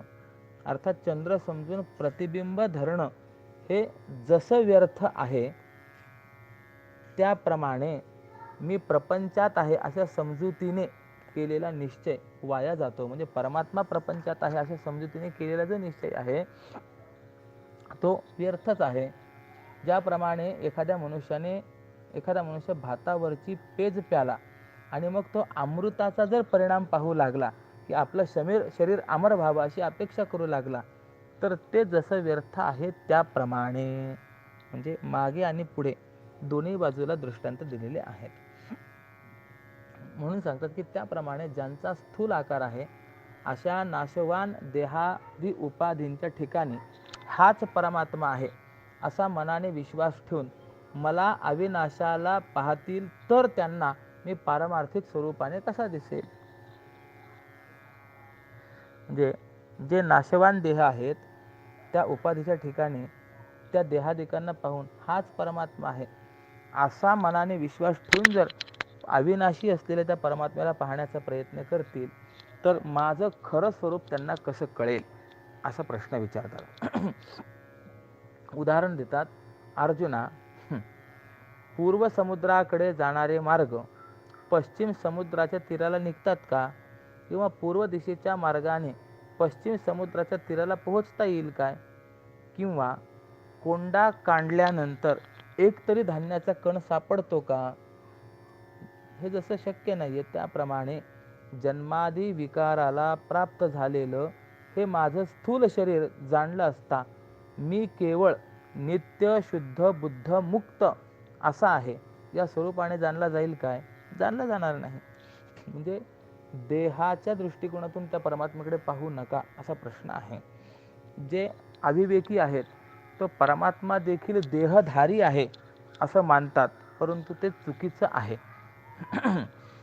जसा फेस पिण्याने पाणी पिल्यासारखं होत नाही त्याप्रमाणे जन्मादी विकाराला प्राप्त होणारं जे स्थूल शरीर आहे ते भगवंताचं स्थूल शरीर जाणल्याने परमात्मा नित्य शुद्ध बुद्ध मुक्त आहे हे लक्षात येत नाही.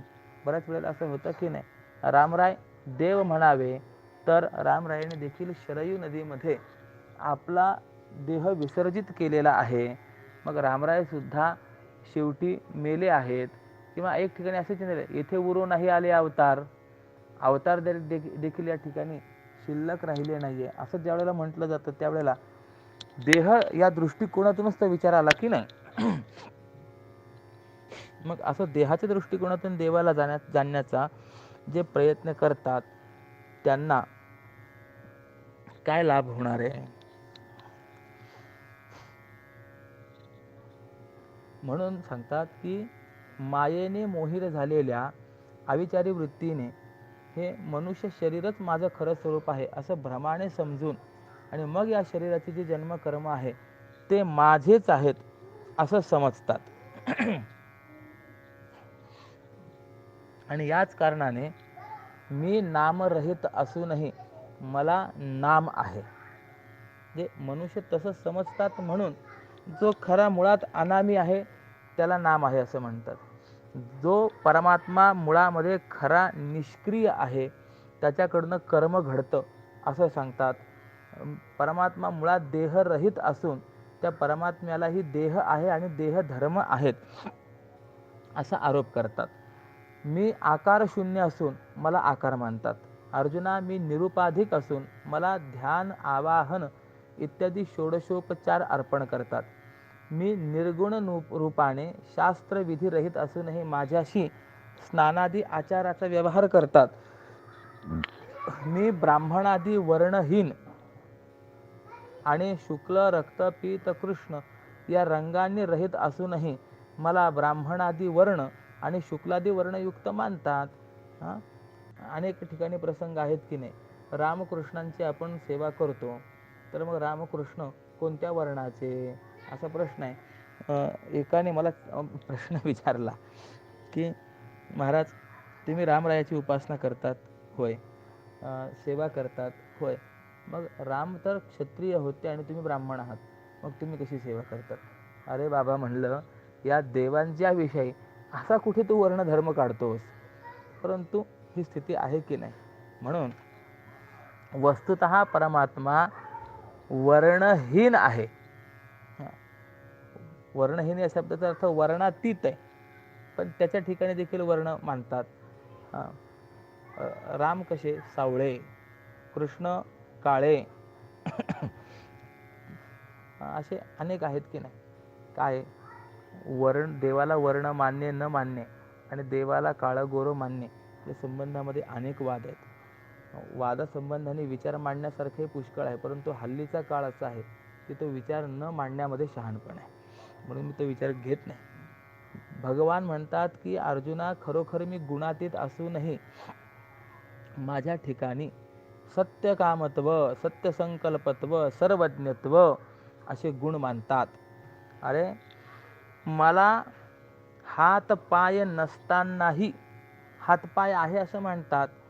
उपनिषदांचा जर आपण विचार केला तर अपाद पाणी जवनो ग्रहीता असं चिंतन आलेलं आहे की ज्याला हात नाही पाय नाही, परंतु जो वेगवान आहे आणि जो ग्रहण करणारा आहे. अर्जुना, माझं स्वरूप देशाने कालाने स्वरूपाने मोजता येण्यासारखं नाही आहे. म्हणून असं म्हणलेलं आहे, मनोवाचातीत तुझे हे स्वरूप म्हणून या माप भक्ती केली. म्हणजे तो कोणत्याही प्रमाणाने मोजला जाणारा नाही आहे, ना स्वरूपाने ना देशाने ना कालाने. पण तरी देखील जे काही सामान्य बुद्धीचे लोक आहेत ते परमात्म्याला विशिष्ट प्रमाणाचा मानतात.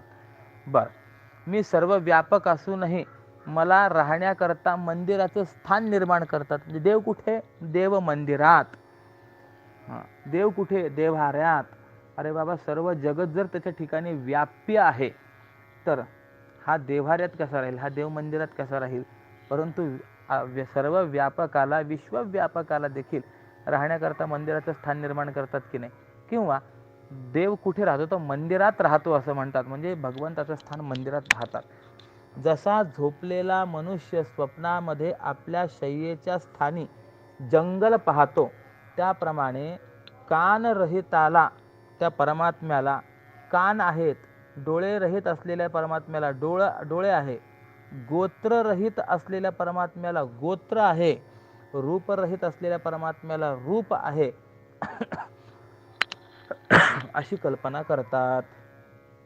ते ज्या वेळेला आता हे आलंच आहे बघा, तुळशीचं लग्न वगैरे लावतात ना, मग त्याच्यानंतर तो विषय येतो की देवाचं आणि तुळशीचं लग्न लावायचं. मग देवाचं गोत्र काय, देवाच्या वडिलांचं नाव काय, आजोबांचं नाव काय? ते विवाहामध्ये कन्यादान वगैरे करत असताना 3 पिढ्यांचा आणि गोत्र प्रवरांचा उच्चार केला जात असतो.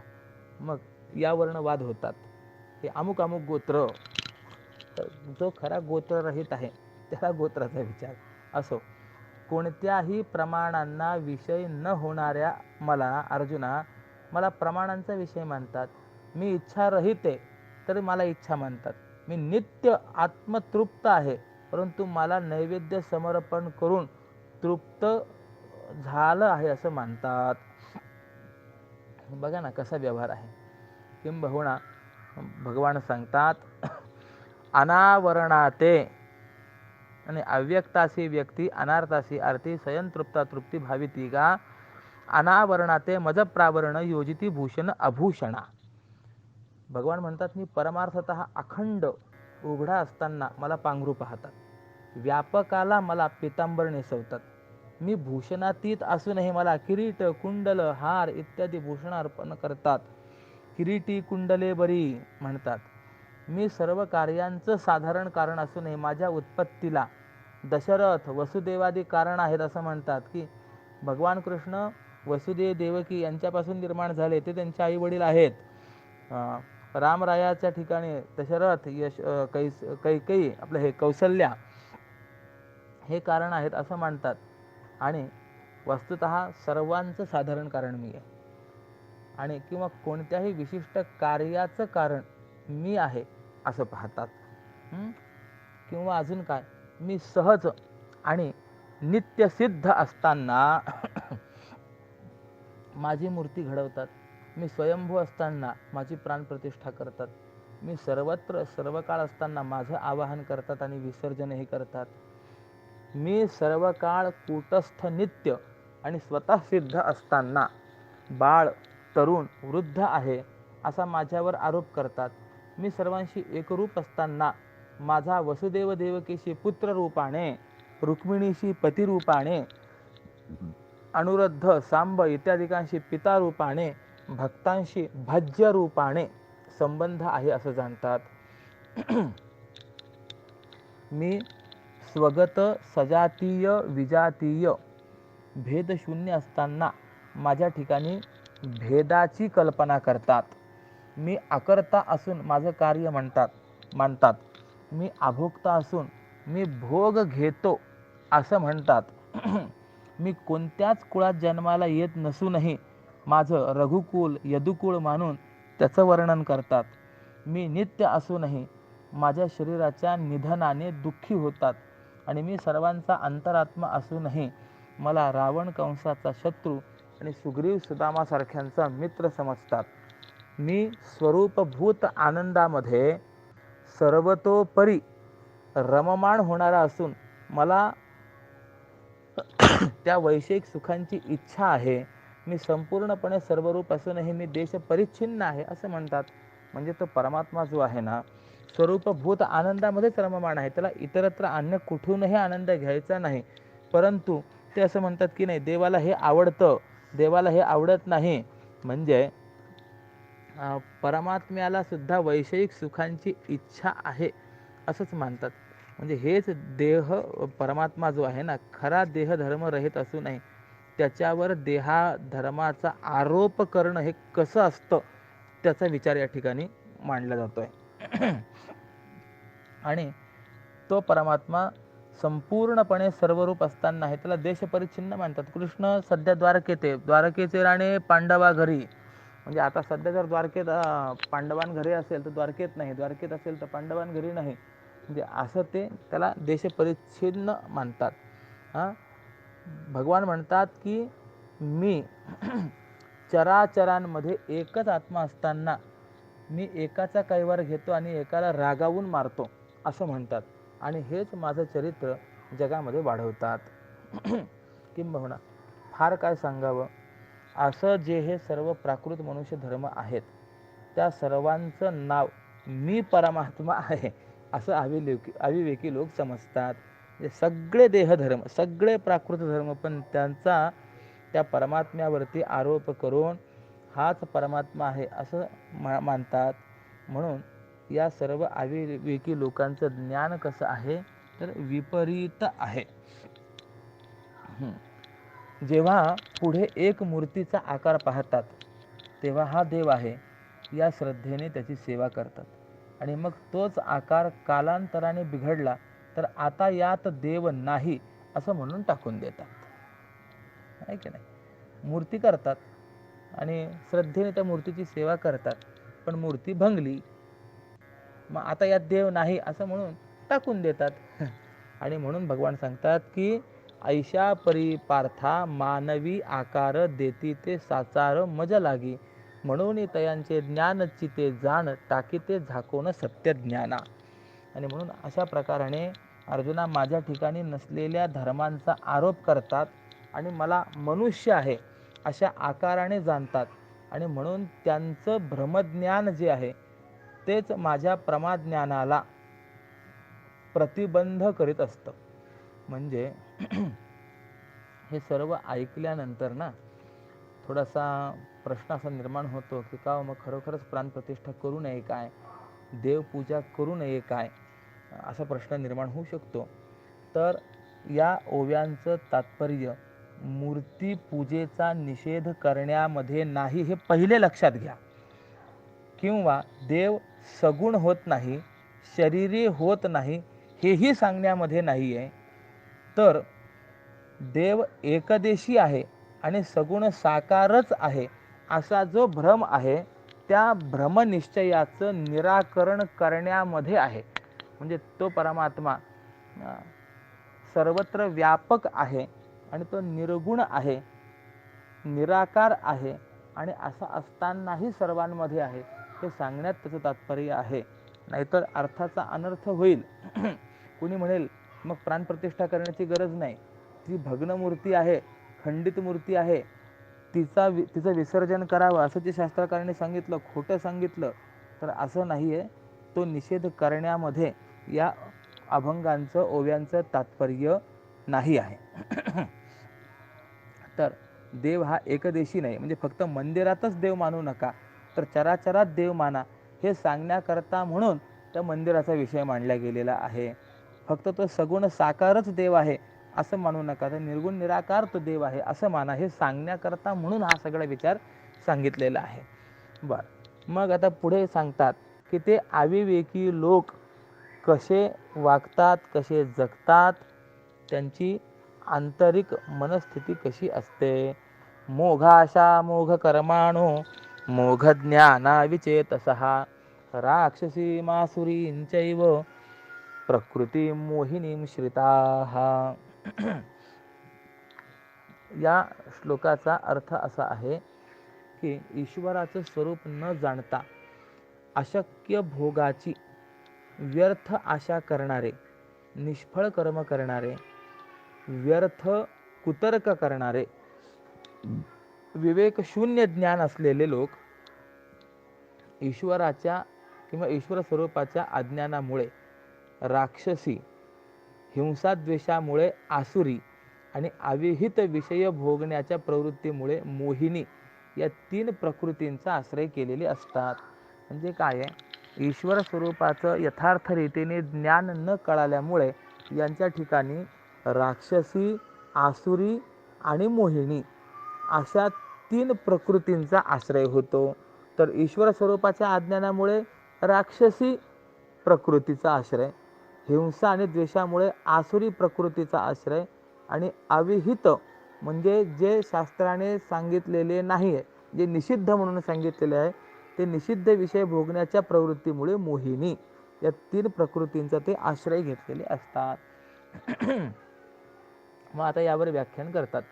धनंजया येथे कायते जन्मून वर्षा काळाविन मेघ जैसे किंवा जैसा मृग जळाच्या लहरी पहाव्या त्या तरी दुरुणूची. म्हणून भगवान सांगतात की अर्जुना, अरे बाबा, या विपरीत ज्ञानाने जे देवाला जाणतात ते ज्ञान जरी असलं तरी ते खऱ्या ज्ञानाला आडवं येतं. म्हणून त्यांचा जन्म म्हणजे विपरीत ज्ञानवानांचा जन्म हा व्यर्थच आहे. कारण की असं आहे, विपरीत ज्ञान जे हे सहसा नष्ट होत नाही.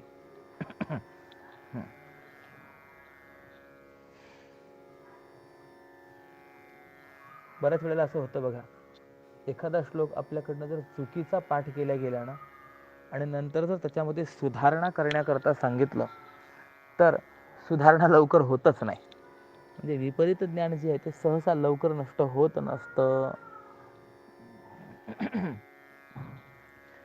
म्हणून जे अविवेकी लोक आहेत, जे भगवंताच्या स्वरूपाला यथावत रीतीने न जाणणारे लोक आहेत,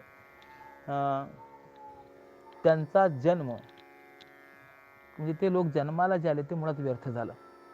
उदाहरण देतात की जसे वर्षा ऋतू वाचून आलेले मेघ व्यर्थ आहेत, किंवा 2 मृगजळाच्या लाटा या केवळ दुरून पाहाव्यात, परंतु व्यवहारात वस्तुतः त्याचा काही कवडी मात्र उपयोग नाही, किंवा कुंभाराने बनवलेले मातीचे घोडेस्वार युद्धामध्ये काही कामाला येतात काय? नाही. किंवा गारुडी विद्येने म्हणजे आपण ज्याला जादू म्हणतो ना, त्या जादूने निर्माण केलेले अलंकार उपयोगाला येतात काय? आमच्या इथे निवृत्तीनाथ महाराजांच्या यात्रेमध्ये काही खेळ येतात, तर जादूचा खेळ. तर त्या जादूच्या खेळामध्ये असे एका डब्यामध्ये खूप पैसे पडलेले दाखवले. तर मी लहानपणी सहज प्रश्न विचारला होता, बाबा एवढे पैसे यांच्याकडे आहेत, हे खरे खरे पैसे टाकतात म्हणजे प्रत्येक वेळेला प्रत्येक प्रयोगामध्ये तेच पैसे ओततात की काय करतात? ते वडील म्हणाले की अरे नाही, ते जादू दाखवतात ना प्रत्येक वेळेला नवीन. मग मी प्रश्न विचारला होता की जर प्रत्येक वेळेला एवढे नवीन पैसे ते डब्यामध्ये टाकतात, एवढे पैसे जर त्यांना त्यांच्या जादूने मिळतात, तर मग त्यांना हा तंबू उभारण्याची गरज काय? हा प्रश्न ऐकून ते हसले होते, मला आठवतंय व्यवस्थित. म्हणजे जादूने निर्माण केलेले अलंकार किंवा पैसे हे जसे उपयोगाचे नाही आहेत, यांचा यांचा काय उपयोग आहे? जशा मृगजळाच्या लाटा फक्त पाहण्यापुरत्याच, वर्षा ऋतू वाचून आलेले मेघ फक्त पाहण्यापुरते, कुंभाराने बनवलेले मातीचे घोडेस्वार फक्त पाहण्यापुरते, युद्धात त्यांचा उपयोग नाही. मातीचे आपलं हे गारुडे विद्येने केलेले अलंकार किंवा पैसा फक्त पाहण्यापुरता, त्यांचा उपयोग नाही. किंवा आकाशामध्ये ढगाच्या आकृतीने दिसणारे गावाचे आवार, बऱ्याच वेळेला आपण पाहतो की नाही, आकाशाकडे पाहिलं तर ढग असे आलेले असतात की जणू काही सुंदर हा बंगला आहे, इमारत आहे, एक भवन आहे, त्याला गंधर्व नगर म्हणतात. परंतु कोणीतरी त्याच्यामध्ये राहू शकतं काय? तर हे जसं फक्त दिसण्यापुरतं आहे, केवळ भासतात, परंतु व्यवहारामध्ये जसा यांचा काहीच उपयोग नाही. किंवा उदाहरण पुढे जे सांगतात, निवडुंगाचं झाड जर आपण पाहिलं, साबरीची झाडे वाढली सरळ, फळ ना पोफळ आतूनही. ते झाड सरळ कधी वाढतच नाही, पण कदाचित सरळ जरी वाढले तरी सुद्धा त्यांच्या शेंड्यावर फळ नसतं आणि आतून पोकळ नसतात. म्हणजे निवडुंगाचं जे झाड आहे ना, ज्याला साबर म्हटलं जातं, ते सरळ तर कधी वाढतच नाही, पण समजा कदाचित सरळ वाढलं तर मग कुणी म्हणेल, अरे वा, जरा बरं झालं सरळ झाड वाढलेलं आहे, मग आता याचं फळ वगैरे आपल्याला खायला मिळेल. तर त्याला फळही नसतं. बरं, कोणी म्हणेल नका लागू देऊ फळ, परंतु आता एवढं सरळ वाढलेलं आहे आणि चांगलं जाड दिसतंय ना, तर याचा उपयोग आपल्याला एखादा खांब म्हणून करता येईल. तर करता येतो का? नाही, कारण की ते आतून पोकळ असतं. म्हणजे त्याचं सरळ वाढणं सुद्धा जसं व्यर्थ आहे. किंवा काही शेळ्यांच्या, प्रत्येक शेळीच्या नाही, परंतु काही शेळींच्या गळ्याला स्तन निर्माण झालं तरी ते जसं व्यर्थ आहे. किंवा जशी शेवरी, या सावरीच्या किंवा शेवरीच्या झाडाला फळ आलं तरी काटा असल्यामुळे ते घेता येत नाही आणि कडू असल्यामुळे खाण्याकरता कोणाला देताही येत नाही. त्याप्रमाणे जे अविवेकी लोक आहेत, तर त्या मूर्खाचं जगणं हे व्यर्थ आहे आणि त्यांनी केलेल्या कर्माचाही धिक्कार असतो.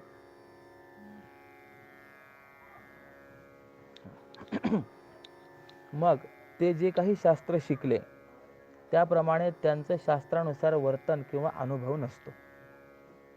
शास्त्र तर शिकतात, परंतु शिकलेल्या शास्त्रानुसार त्यांचा अनुभवही नसतो आणि त्यांचं वर्तनही नसतं.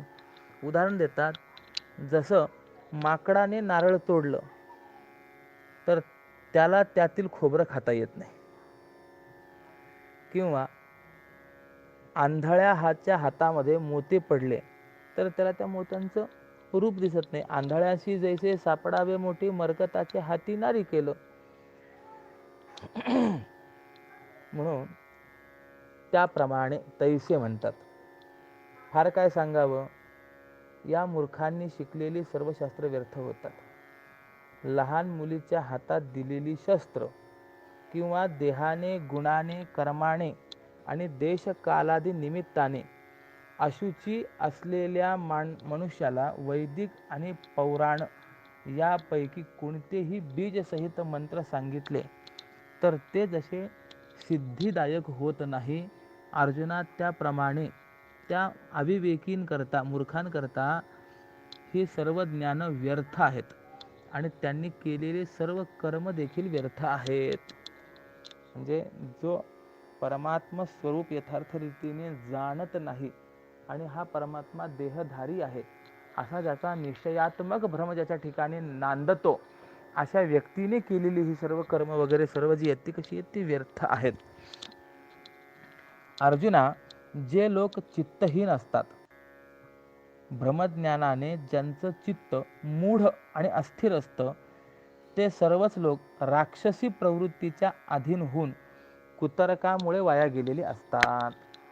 असं आहे, परमार्थामध्ये एक वेळेला तर्काला काही स्थान मिळेल, परंतु कुतर्क मात्र अजिबातच नसावा. म्हणून जगद्गुरु शंकराचार्य देखील म्हणतात, तर्क्यताम मा कुतर्क्यताम. तर्क करा, ठीक आहे, एक वेळेला तर्क मान्य होईल, परंतु कुतर्क मात्र अजिबात नसावा. उदाहरण, एका व्यक्तीने एक 20 बाय 20 स्क्वेअर फूट असं घर बांधण्याचा प्लॅन केला आणि त्या ठेकेदाराला विचारलं किती दिवसामध्ये घर पूर्ण होईल. तो ठेकेदार असं म्हणाला की साहेब, जर एक 10 मजूर असतील तर 1 महिन्यामध्ये हे घर पूर्ण बांधून होईल. त्यावेळेला तो मालक असं म्हणाला, मग 10 मजुरांमध्ये जर एवढं घर बांधण्याकरता 1 महिना लागत असेल तर आपण 20 मजूर लावले तर ठेकेदार म्हणाला, होऊ शकेल, 15 दिवसात होऊ शकेल. मग तो मालक असा म्हणाला की आपण 40 मजूर लावले तर 7 दिवसात होईल काय? 80 मजूर लावले तर 4 दिवसात होईल काय? आपण 150 मजूर लावले तर 2 दिवसातच घर होईल काय? म्हणजे 10 असतील तर महिना लागेल, हे सांगणं ठीक आहे. 20 असतील तर 15 दिवस लागतील, इथपर्यंतचा तर्क ठीक आहे. परंतु इथनं पुढे जर आपण पाहिलं तर हा तर्क म्हणाल की कुतर्क म्हणाल हो? तर हा कुतर्क आहे. म्हणून कुतर्कामुळे वाया जाणं घडतं. जी तमोगुणाची राक्षसी प्रवृत्ती, आता राक्षसी प्रवृत्ती, तमोगुणाची जी राक्षसी प्रवृत्ती आहे ती सद्बुद्धीला ग्रासून टाकतं आणि ती राक्षसी प्रवृत्ती विचाराचा ठाव ठिकाणाच पुसून टाकते आणि ती राक्षसी प्रवृत्ती अज्ञानाच्या रात्रीमध्ये संचार करत असते. मग अशा प्रकृतीच्या अधीन झाले ते अविवेकी, म्हणून प्रथम ते चिंतेच्या गालात गेले आणि यानंतर तामसी राक्षसीच्या मुखात पडले, म्हणजे राक्षसी प्रवृत्तीच्या मुखात पडले आणि त्यांची कथा संपली. आता आसुरी प्रवृत्तीचं स्वरूप काय ते ऐक. म्हणजे आत्तापर्यंत आपण जे काही स्वरूप पाहिलं तर 3 प्रकृतीपैकी कोणती प्रकृती होती? ती राक्षसी प्रवृत्ती होती.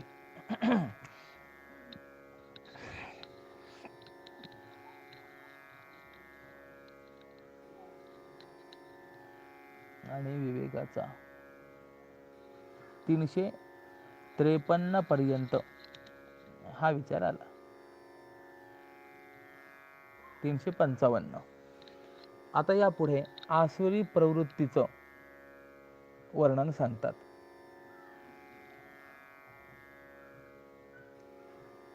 हिंसा 356 पासून पुढे. हिंसारूपी जीभ जियेच्या मुखात लोळते लाळेत आशेचिया आणि संतोषाचे घेऊनी चघळ बैसे सर्व काळ चघळीत. आता ज्या राक्षसी प्रकृतीच्या मुखात आशारूपी लाळेमध्ये हिंसारूपी जीभ लळलळत आहे, त्याचप्रमाणे ती जीभ असंतोषरूपी मांसाचा गोळा अखंड चघळते. ज्या प्रकृतीची जीभ अनर्थाच्या कानापर्यंत ओठ चाटीत बाहेर निघाली आहे, ती प्रमादरूपी पर्वताची दरी असून सर्व काळ उन्मत्त अर्थात माजलेलीच आहे. जिच्या मुखातील द्वेषाच्या दाढा हे कितीही मोठ्या ज्ञानाचा खसखशीसारखा बारीक चुराडा करून टाकते. हिच्या म्हणजे ही जी काही आसुरी प्रवृत्ती आहे ना, तर तिच्या मुखामध्ये असणाऱ्या द्वेषाच्या ज्या दाढा आहेत त्या मोठ्या मोठ्या ज्ञानाच्या देखील खसखशीसारखा बारीक चुरा करून टाकतात. जी प्रकृतीरूपी राक्षसी स्थूल बुद्धीच्या मूर्खांना हाडं आणि कातडं या रूपाने अर्थात देहाच्या रूपाने गवसणी घालते, म्हणून स्थूल बुद्धीच्या लोकांना देहरूपी गवसणीमुळे आपलं आत्मस्वरूप देहापेक्षा व्यापक आणि सूक्ष्म आहे म्हणून कळत नाही. ही प्रकृती जी आहे ना, हीच देहाच्या रूपाने गवसणी घालते. त्यामुळे जे स्थूलबुद्धीचे लोक आहेत त्यांना आत्मस्वरूप हे देहापेक्षा वेगळं आहे, व्यापक आहे, सूक्ष्म आहे हे लक्षात येत नाही. आणि अशा आसुरी प्रकृतीच्या तोंडात जे बळी होऊन पडले ते भ्रमाच्या कुंडात बुडून गेले आणि त्यांचाही या ठिकाणी विचार संपला. आता तिसरी प्रकृती कोणती आहे? मोहिनी प्रकृती, तिचा विचार मांडतात.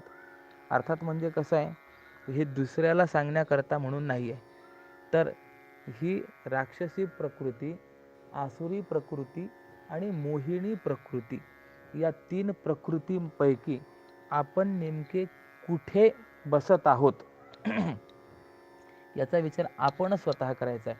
ही लक्षणं पाहायची आणि स्वतःकडे त्याचा विचार करायचा आणि जिथे ही लक्षणं आपल्या ठिकाणी जुळतील समजायचं की आपण राक्षसी प्रकृतीत आहोत किंवा आपण आसुरी प्रकृतीत आहोत किंवा आपण मोहिनी प्रकृतीमध्ये आहोत. किंबहुना एक बोलू काय, राग मानू नका, परंतु या तिन्ही प्रकृतीमध्ये आपण बसतो अशी स्थिती आहे. असो, पुढे आता मोहिनी प्रकृती जी आहे तिच्या संबंधामध्ये विचार मांडतात.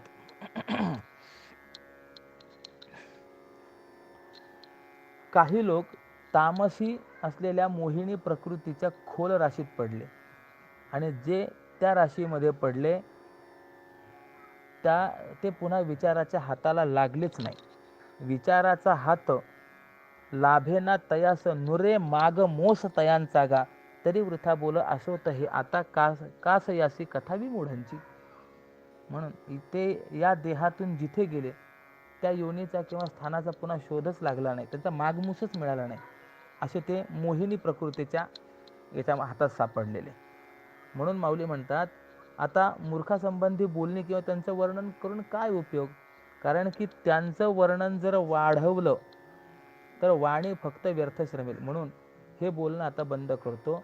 याप्रमाणे मोहिनी प्रकृतीच्या लोकांची देखील कथा संपवली आणि भगवान असं ज्या वेळेला म्हणाले त्यावेळेला अर्जुनाने देखील ठीक आहे महाराज असं म्हणून भगवंताला दुजोरा दिलेला आहे.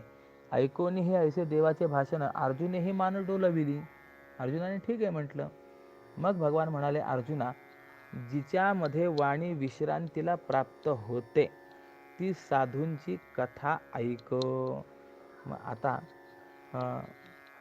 किती प्रकृती आपण पाहिल्या तर राक्षसी प्रकृती, आसुरी प्रकृती आणि दैवी प्रकृती. तर मग नाही मोहिनी प्रकृती, या 3 पाहिल्या. मग आता या तिन्हींमध्ये राहणं जे आहे ते अत्यंत घातक आहे.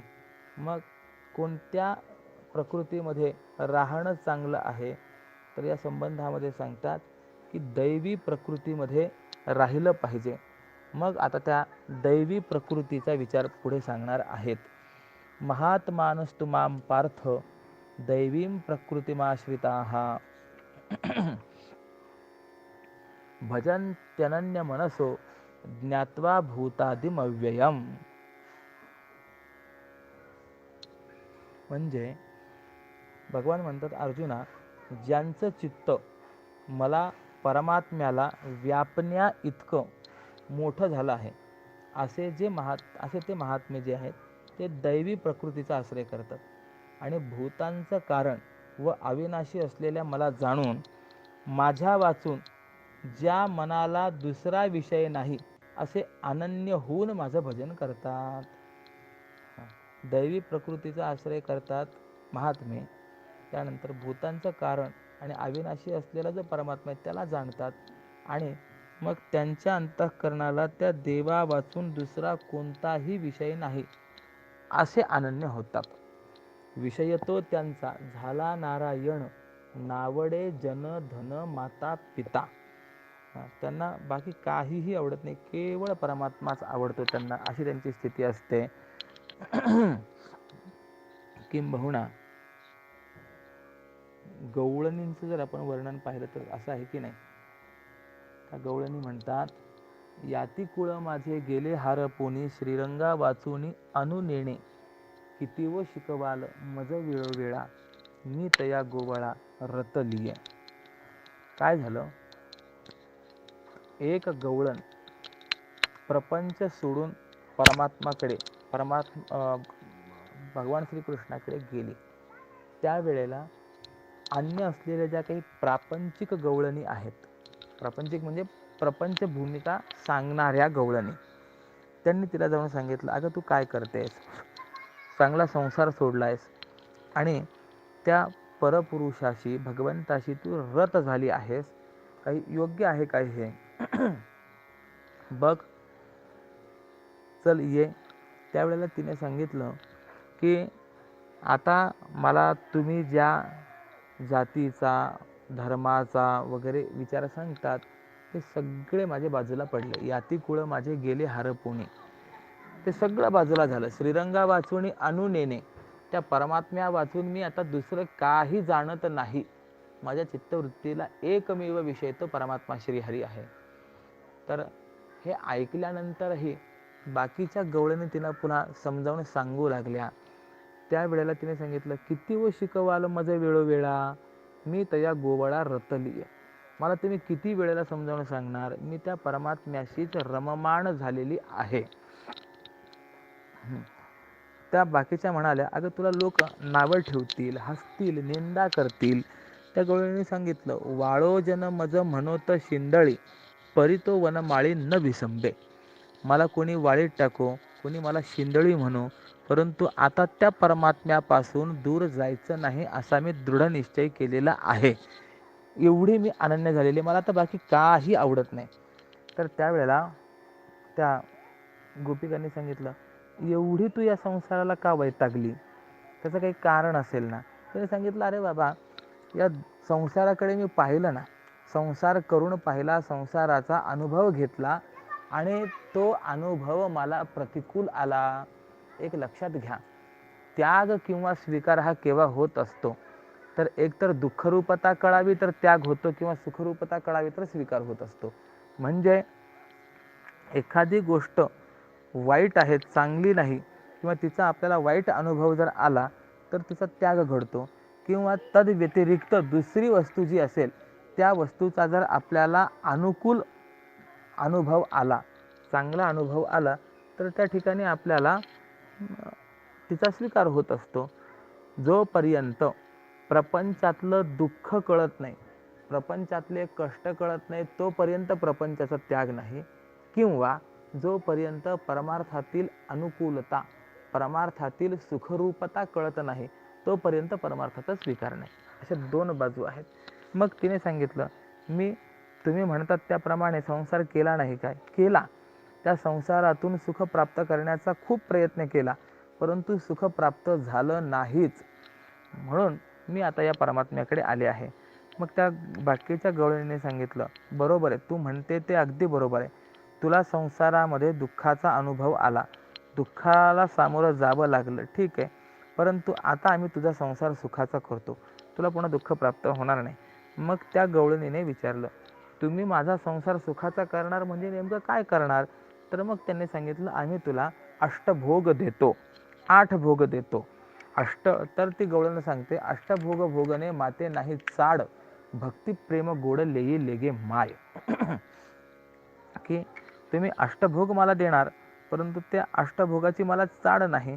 काय आहे, 8 भोग जर प्राप्त झाले जीवनामध्ये तर तो जिथे जीवन तो संसार सुखाचा आहे, अशी एक संकल्पना शास्त्रकारांनी दिलेली आहे. कोणती आहे, सुगंधम वनिता वस्त्रम, गीतम तांबूलम भोजनम, शय्याच कुसुमंचैव, भोगाष्टकम उदारहृतम, असं चिंतन दिलेलं आहे. की सुगंध, वनिता, वस्त्र, गीत, तांबूल, भोजन, शय्या आणि कुसुम हे 8 भोग शास्त्रकारांनी सांगितलेले आहेत. या गोपिकेने सांगितलं, 8ही भोग मला नको. का नको, कारण भक्ती प्रेम गोड लेई लेगे माये, अत्यंत गोड असलेलं, मधुर असलेलं हे भक्ती प्रेम जे आहे ते मला प्राप्त झाले, त्यामुळे आता अष्टभोग नको. एक लक्षात घ्या, ज्या वेळेला अधिक मिळतं त्या वेळेला जे कमी असतं, स्वल्प असतं, त्याचा त्याग घडत असतो. एक याकरता दृष्टांत सांगून जातो. थोडीशी मला दैवी प्रकृती सांगायची आहे आणि याकरता म्हणून मी ही सगळी प्रस्तावना मांडतोय. कारण की दैवी प्रकृतीचा महात्मा जो असतो ना, तर तो कितीही वेगवेगळ्या रूपांनी विषय त्याच्यासमोर आले, कितीही प्रलोभनीय स्वरूपामध्ये आले, तरी देखील तो दैवी प्रकृतीचा महात्मा त्यांना कधीही भुलत नाही. हे त्या दैवी प्रकृतिवान महात्म्याचं वैशिष्ट्य असतं. त्याचं चित्त इतकं व्यापक असतं की परमात्म्यालाही ते व्यापण्या एवढं मोठं झालेलं असतं आणि त्या परमात्म्या वाचून त्याच्या मनाला दुसरा विषयही नसतो. असं असल्यामुळेच ते अनन्य होऊन त्याचं परमात्म्याचं भजन करत असतात. म्हणून हा थोडासा विचार मी सांगणार आहे. तर आपला मुद्दा चाललेला आहे, ज्या वेळेला अधिक मिळतं त्यावेळेला कमी जे असतं त्याचा त्याग घडत असतो. याकरता एक उदाहरण सांगतो. एका गावामध्ये दरवर्षी एक कीर्तनकार येत असत आणि एक 15 दिवस त्यांची कीर्तनं होत असत, निघून जात असत. प्रतिवर्षाप्रमाणे ते आले, तिथल्या सरपंचांना पाटलांना भेटले, पाटलांनी देखील त्यांचं स्वागत केलं आणि गावामध्ये दवंडी पिटवली की कीर्तनकार महाराज प्रतिवर्षाप्रमाणे आलेले आहेत आणि उद्यापासून मारुती मंदिरामध्ये कीर्तन चालू होणार आहेत. आपल्याला काही सुंदर वेगवेगळे चिंतन ऐकायला मिळणार आहेत, यामुळे आपल्याला विचाराची दिशा प्राप्त होणार आहे. तरी सर्वांनी या कीर्तनांचा लाभ घ्यावा. झालं, सर्वांना कळालं. नेहमीप्रमाणे अनेक जण यायला लागले. त्यामध्ये एक सावकार सुद्धा येत असत. आता नेहमी आपण पाहतो, एखादा प्रतिष्ठित व्यक्ती जर प्रवचन श्रवणाला वगैरे आला तर त्याला कोपऱ्या कापऱ्यामध्ये बसू न देता त्याला त्या वक्त्याच्या समोर बसवतात. म्हणून या सावकाराला सुद्धा एक गादी टाकून त्याच्यावरती सावकाराला बसवत असत. गंमत अशी होत असे, कीर्तन चालू झालं, जोपर्यंत भजन चालू आहे तोपर्यंत सावकार हे जागे असत आणि एकदा का निरूपण चालू झालं की सावकार देहभान विवर्जित अवस्थेला प्राप्त होत असत. त्यांना समाधी लागत असे, अर्थात झोपी जात असत. आणि समोरचाच श्रोता जर झोपला तर त्या वक्त्याची काय अवस्था होणार. कीर्तनकाराची कीर्तन काही व्यवस्थित होईना, उत्साह जायला लागला, काय करावं कळेना. त्यांच्या असं लक्षात आलं की सावकार येतात, एकटे येत नाहीत, आपल्या नातवाला सोबत घेऊन येतात. म्हणून ते कीर्तनकार त्या नातवाला भेटले आणि त्या नातवाला त्यांनी सांगितलं की तुझे आजोबा झोपतात, समोरच झोपतात, कोपऱ्यातही झोपत नाहीत, यामुळे माझा उत्साह जातो. 15 दिवस कीर्तनं करायची आहेत, तर कसं व्हावं. याकरता तू एक काम कर, आजोबा पेंगायला लागले की लगेच तू त्यांना एक चिमटा काढत जा, म्हणजे ते झोपणार नाहीत, कीर्तनं व्यवस्थित होतील. त्यावेळेला तो नातू म्हणाला, महाराज तुम्ही म्हणतात ते सर्व ठीक आहे, परंतु मला काय मिळणार हा प्रश्न. कीर्तनकार मनामध्ये म्हणाले की खरोखरच तू सावकाराचाच नातू आहेस. लक्षात आलं, खूण पटली. असू देत. मग त्या कीर्तनकारांनी सांगितलं की मी देखील या ठिकाणी काही ठरवून आलेलो नाही आहे. म्हणजे याचाच अर्थ आहे की परमार्थ क्षेत्रामध्ये जी काही कीर्तन प्रवचन सेवा असेल किंवा काय असेल, तर हे ठरवून करू नये. बिदागी ठरवून केली तर ते त्या भगवत चिंतनाची विक्री झाल्यासारखं असतं, तो दोष असतो. म्हणून आमच्या परंपरेमध्ये आणि गुरुदेवांनी नेहमी सांगितलेलं आहे, सेवा शक्य असेल तर जरूर करावी, परंतु सेवा करत असताना ठरवून सेवा कधीही करू नये. आणि ते अशी धाराव्रत आम्ही फार अगदी काटेकोरपणाने पाळण्याचा प्रयत्न करत आहोत, पाळत आहोत. प्रयत्न म्हणण्यापेक्षा आज पाळत आहोत, आज मिती गायत आम्ही ते पाळलेलं आहे. असो, सांगण्याचं तात्पर्य, तर मी काही ठरवून येत नाही, परंतु कीर्तन झाल्यानंतर जी काही आरतीची थाळी फिरते त्यामध्ये जे येतं ते मी भगवंताचा प्रसाद मानतो आणि संतुष्ट असतो. त्यापैकी रोज 4 आणे मी तुला देत जाईल. हे ऐकल्यानंतर तो नातू म्हणाला, महाराज ठीक आहे, मला व्यवहार मान्य आहे, सौदा मान्य आहे. आणि म्हणून दुसऱ्या दिवसापासून सावकार पेंगायला लागले की लगेच या नातवाने चिमटा काढावा. सावकार झोपले नाही, त्यामुळे कीर्तनकाराचे कीर्तन व्यवस्थित चालू झाले. 4-5 दिवस गेले. कीर्तनात चांगले चालत असताना पुन्हा एक 5व्या-6व्या दिवशी सावकार झोपलेच आणि कीर्तनकाराने त्या नातवाला संकेत केला, आजोबा झोपतायत, घे चिमटा, घे चिमटा. परंतु ते पोरगं ढिम्म काही चिमटा घेईना. शेवटी कीर्तन झाल्यानंतर कीर्तनकाराने त्याला बोलावून घेतलं, सांगितलं, अरे बाबा, आपला व्यवहार ठरल्याप्रमाणे मी रोज तुला 4 आणे देत आहे, तुझे उधार ठेवलेले नाही आहेत, आणि असं असताना हे आज आजोबा झोपले तर तू आजोबांना चिमटा का काढला नाही, त्यांना उठवलं का नाही. त्यावेळेस त्या नातवाने सांगितलं, महाराज, आजोबांनी मला विचारलं चिमटे का घेतो. त्यावेळेस मी आजोबांना सांगितलं चिमटे घेण्याकरता मला चारणे मिळतात. तर आजोबा म्हणाले, मला झोपू दिलं तर तुला रुपया देत जाईल. आणि मग महाराज, माझा तुम्हाला प्रश्न आहे की मी चारण्याकडे जावं की रुपयाकडे जावं? अर्थ काय कळाला? ज्या वेळेला अधिकाची प्राप्ती होते त्यावेळेला जे अल्प असतं त्याचा त्याग घडतोच. त्याप्रमाणे ती गोपिका सांगते, आता तुम्ही संसारामधला कोणताही पदार्थ जरी माझ्यासमोर आणून ठेवला, मला देतो म्हणाल्या, तरी देखील मला तो नको आहे. का? कारण की भक्ती प्रेम गोड लेई लेगे माये, या भक्ती सुखाचा सागर हा मला प्राप्त झालेला असल्यामुळे मला कोणताही पदार्थ नको. बघा, दैवी प्रकृती संपन्न महात्मा कसा असतो तो अशा पद्धतीचा असतो. देवापुढे त्याला काहीही जरी देतो म्हटलं तरी तो त्याचा स्वीकार करत नाही. आणि किंबहुना याच्या पलीकडे जाऊन ती गवळण सांगते, बाप रखमा देवी वरू जीवीचा जिव्हाळा, काही केल्या वेगळा नोहे गे माये, किती व शिकवाल मज वेळोवेळा, मी तया गोवळा रतलिये. ही गवळण म्हणजे या श्लोकामध्ये सांगितलेली जी काही दैवी प्रकृतिवान महात्म्याचं विचार आहे, लक्षण आहे, ते लक्षणच त्या ठिकाणी सांगितलं गेलेलं आहे. मग आता भगवान सांगतात की अशा दैवी प्रकृती संपन्न जो महात्मा असतो की ज्याचं चित्त परमात्म्यालाही व्यापण्या एवढं मोठं झालेलं असतं, जो सर्व भूतांचं कारण आणि अविनाशी असलेल्या भगवंताला जाणून भगवंता वाचून दुसरा विषय मनाला ठेवत नाही आणि त्यामुळेच अनन्य होऊन जो केवळ भगवंताचं निष्काम भावनेने भजन करतो, परमात्मा म्हणतात, मी त्याच्या ठिकाणी राहत असतो. क्षेत्र संन्यासी मी होऊन राहत शुद्ध मानसात, जयाचिया जया लागी पाहे निद्रेतही कैसे, पार्था सेवित असे वैराग्य ते. क्षेत्र संन्यास हा एक प्रकार आहे, म्हणजे विशिष्ट कालापर्यंत, मग कदाचित ते 6 महिने असेल, वर्षभर असेल, 12 वर्ष असेल, जे क्षेत्र आहे त्या क्षेत्राची मर्यादाच ओलांडायची नाही, त्याला क्षेत्र संन्यास असं म्हणतात. मग भगवान म्हणतात की ज्यांच्या शुद्ध मनामध्ये मी यावत जीव एकाच क्षेत्रात वास करणारा संन्यासी होऊन राहतो. म्हणजे असे जे दैवी प्रकृतीचा आश्रय करून राहणारे आहेत ना, जे आपण वरती लक्षण ऐकलेलं आहे ना, अशांच्या मनामध्ये परमात्मा क्षेत्र संन्यासी होऊन राहतो. आणि त्या महात्म्यांचं वैशिष्ट्य असं की झोपी गेल्यानंतरही वैराग्य त्यांची सेवा करतं. जया निजेलिया ते उपासी वैराग्य गा, असं मूळ ज्ञानेश्वरीत माऊलींनी म्हटलेलं आहे. रामकृष्ण परमहंसांचा या संबंधामध्ये सुंदर विचार आहे की ते एकदा निजलेले असताना एका व्यक्तीने त्यांच्या हातावर रुपया ठेवला, तर लगेच हात तिरपा झाला आणि तो रुपया खाली पडला.